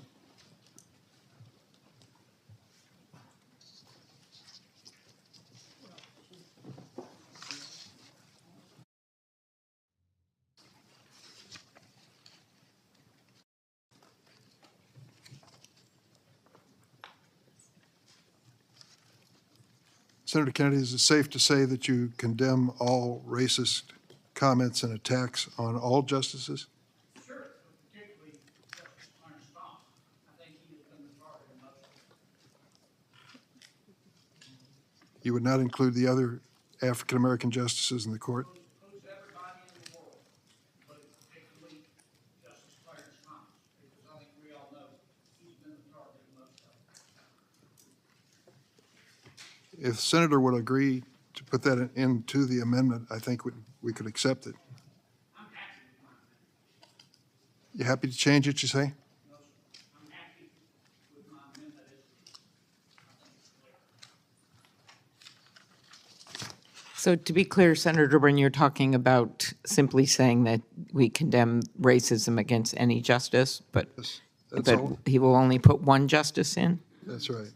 I don't understand the reluctance to accept the fact that Justice Clarence Thomas, who happens to be a black man, has been the butt of a lot of racist statements. And I don't understand the reluctance to condemn those. And that's what my amendment does. I don't want to water it down. I don't want to bubble wrap it. I don't want to sugarcoat it.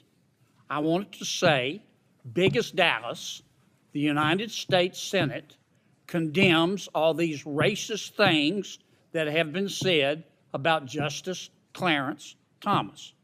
Now, if somebody wants to offer another amendment to condemn every racist thing that has ever been said in the history of ever, I will vote for it. But this one is about Clarence Thomas. And I'll support going through justice by justice, each of them, all of whom have anybody who's ever served on the Supreme Court. But this one, and I think we all ought to go on record, is about Clarence Thomas. Will Senator Kennedy yield for a question? Yes, sir. I'm reading your amendment, which I think is very well drafted. One of the things you cite is on July 13th, just a few days ago, 2023, Minnesota Attorney General Keith Ellison disgustingly likened Justice Thomas to a house slave from the film Django Unchained. Are there any of the other 9 justices who have been subject to such racist attack in the last few days from a sitting Democrat in the state of Minnesota has anyone else been subject to those kind of attacks as frequently, as brazenly, and as unapologetically? No, sir, and it would be unconscionable for this committee not to condemn that kind of rhetoric for Clarence Thomas.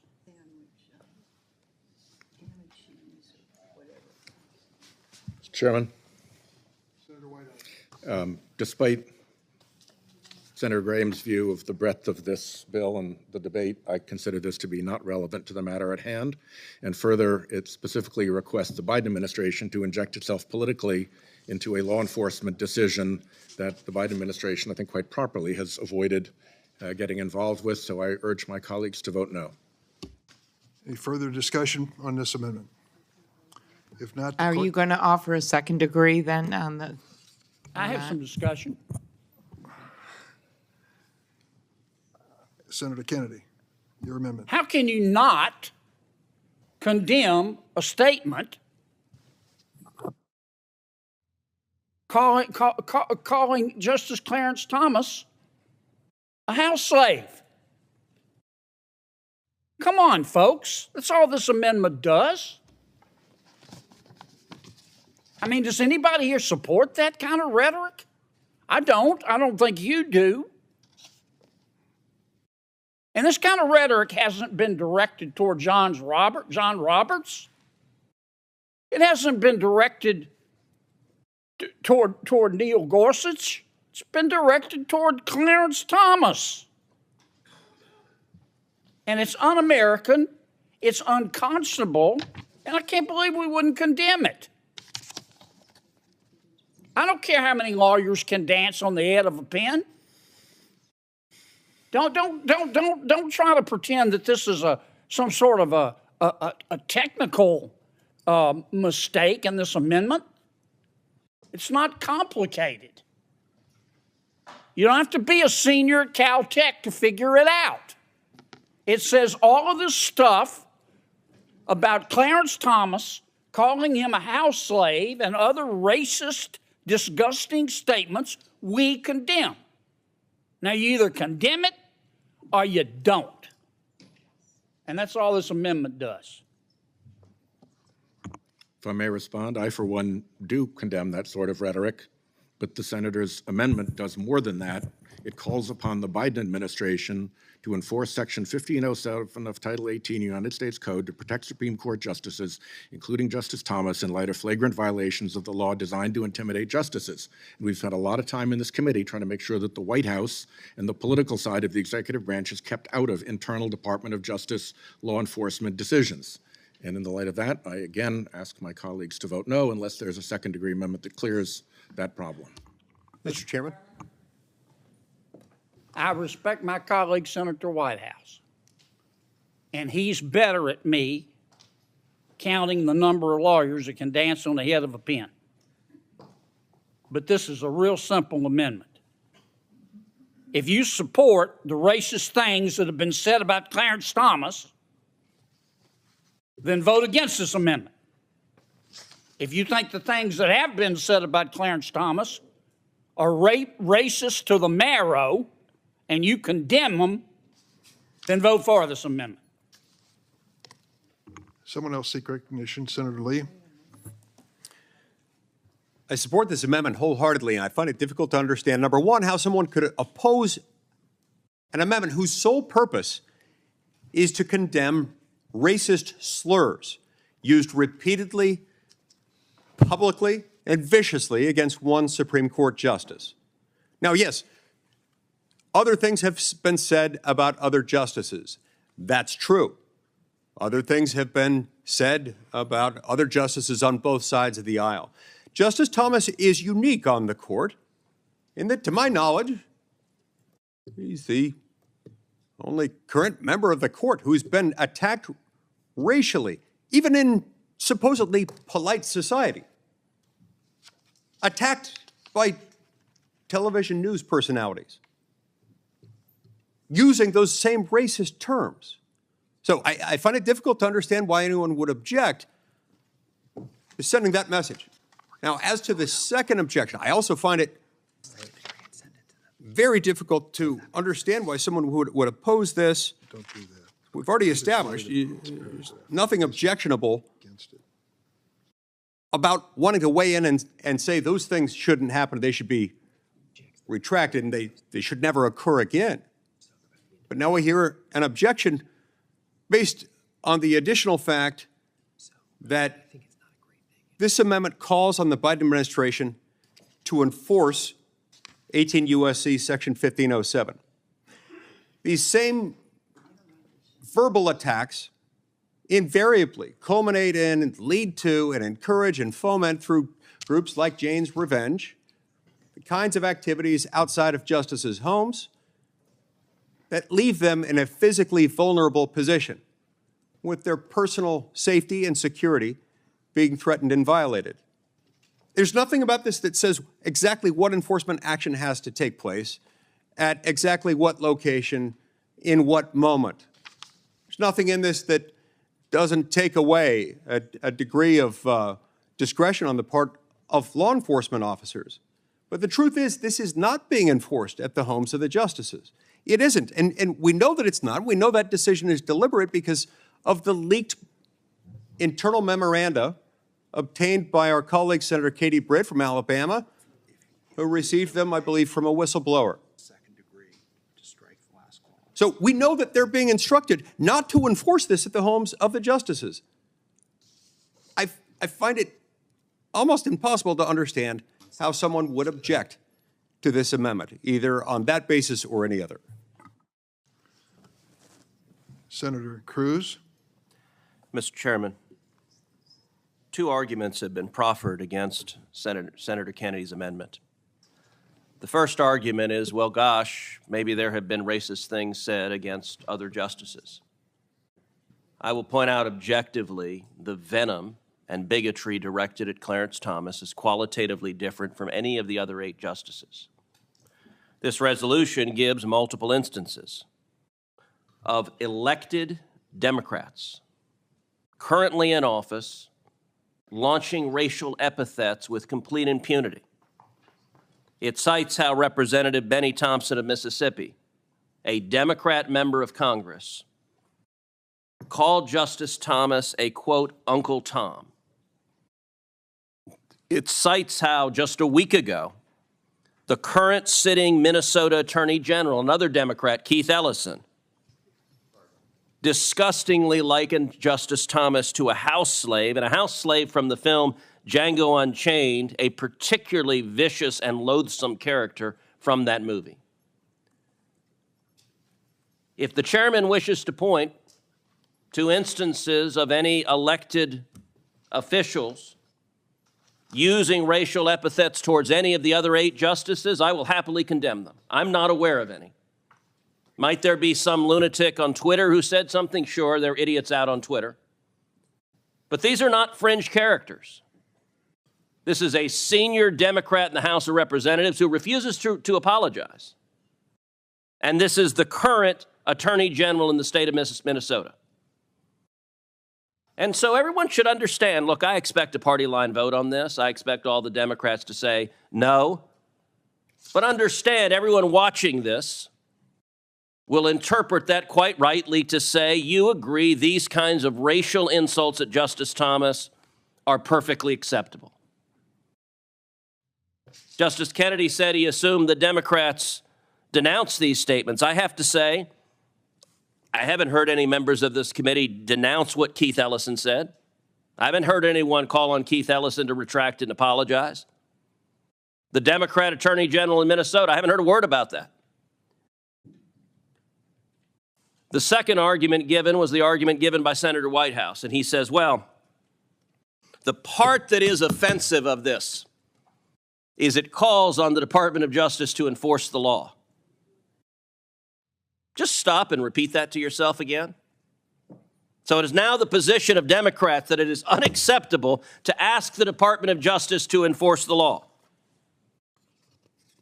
It is an existing criminal statute, Section 1507, that makes it a federal crime to protest at the home of a justice with the purpose of intimidating them. This Department of Justice refuses to enforce that law. And I will say, with the argument being made by Democrats right now, it reveals the whole game. The reason the Biden Justice Department ignores federal law and won't actually prosecute the criminals who are trying to intimidate and threaten Supreme Court justices is because the Biden administration supports that criminal threatening. And the reason now that Judiciary Committee Democrats are being told vote no on Senator Kennedy's bill is because Senate Democrats on the Judiciary Committee support that violent threatening of justices. This bill is not about ethics. It's about a double standard applied to justices with whom Democrats disagree. It is designed to delegitimize the court. It is applying rules that are not applied to liberal justices like Stephen Breyer and Ruth Bader Ginsburg and Sonia Sotomayor, who have committed conduct virtually identical to that of Justice Thomas and others. But the Democrats on this committee are mad at the Supreme Court because it's issued decisions faithful to the Constitution that are inconvenient for the political agenda of Democrats. Look, we're defined by the votes we make here. If every Democrat happily votes no, understand you're telling your constituents you think it's perfectly fine to call a Supreme Court justice a house slave, and you can't muster up the courage to say that's beyond the line. Senator Cruz, would you yield to a question? Happily. Would you read one more time, for the record, that statement about Justice Thomas and who made it? On July 13th, 2023, Minnesota Attorney General Keith Ellison, the currently sitting Attorney General, offensively likened Justice Thomas to a house slave from the film Django Unchained. And by the way, there's a long pattern of that. On April 27, 2014, Democrat Representative Benny Thompson of Mississippi, again another sitting Democrat member of Congress, used racially charged language to characterize Justice Thomas, including calling him an Uncle Tom. I'll point out also recently, on February 14, 2023, Georgia State Senator Emmanuel Jones used similar racially charged language to characterize Justice Thomas, including by calling him an Uncle Tom figure. The choice Democrats have to make. Do you think it's all right to call a justice who dares disagree with you an Uncle Tom? I think it's bigoted. But perhaps Democrats hold themselves to a different standard. Let me respond. We condemn racist attacks of any kind from any source, elected or unelected. We have had current members of the United States Senate who've had to apologize publicly for the statements they have made involving the issue of race. We should not compromise on that integrity of that principle, regardless of whether the victim is a Democrat or a Republican, a Supreme Court justice or not. So I'm going to propose an amendment to this Kennedy amendment, which I think will encapsulate our position on this side. And if you want to go to page 3 of the amendment and follow along, it's pretty simple. On page 3, line 13, to insert after the word against any current or former Supreme Court justice, including, and then it preserves the rest of the language you have in that line, Senator Kennedy, and to strike on page 4, paragraph 5 in its entirety. I would offer that as an amendment in an effort to bring this to a bipartisan conclusion, and it is now the pending amendment before the committee. Any comment, question? Mr. Chairman, can I ask, so. Go ahead, Senator Cornyn. As the second degree amendment, you would strike the name of Clarence Thomas? No. Include every word on pages 1 through 3 of the amendment. I've just inserted additional language to say any current or former Supreme Court justice, including. So there's no other change. Would the chairman consider making those amendments separately? Because the First Amendment you suggested, I'd be willing to vote in favor of. The Second Amendment, striking the paragraph calling on the Department of Justice to actually enforce current and existing federal criminal law, I could not vote for. But if you broke them up separately, I'd be happy to vote for the first one. I have no objection to that. I think that's reasonable request procedurally. Are there any other comments or questions? If not, then the first second degree amendment will be as follows. On page 3, line 13, to insert after the word against, quote, any current or former Supreme Court justice, including, go on to the rest of the amendment. Will the chairman yield for a question? Happy to yield, Senator Kennedy. Does it mention Justice Thomas by name? Your amendment does completely. Yeah, but does your amendment, does it take out? The reference specifically to Justice Thomas? It says including Justice Thomas, Okay, that answers my including question. those likening him. So I Thank you. don't delete any words from your original amendment related to Justice Thomas. Can we do this by voice vote? It sounds like the First Amendment may be agreeable. Yes or no? Senator Kennedy? Okay. All those in favor of the Durbin second-degree amendment as described to the committee, say aye. Aye. Opposed, no. Depending on the chair, the ayes have it. So the second-degree amendment, the amendment is agreed to. The amendment's agreed to. The second-degree amendment strikes on page 4 all of section 5. I know that is not one that we're going to get bipartisan agreement on, so I suggest the clerk call the roll.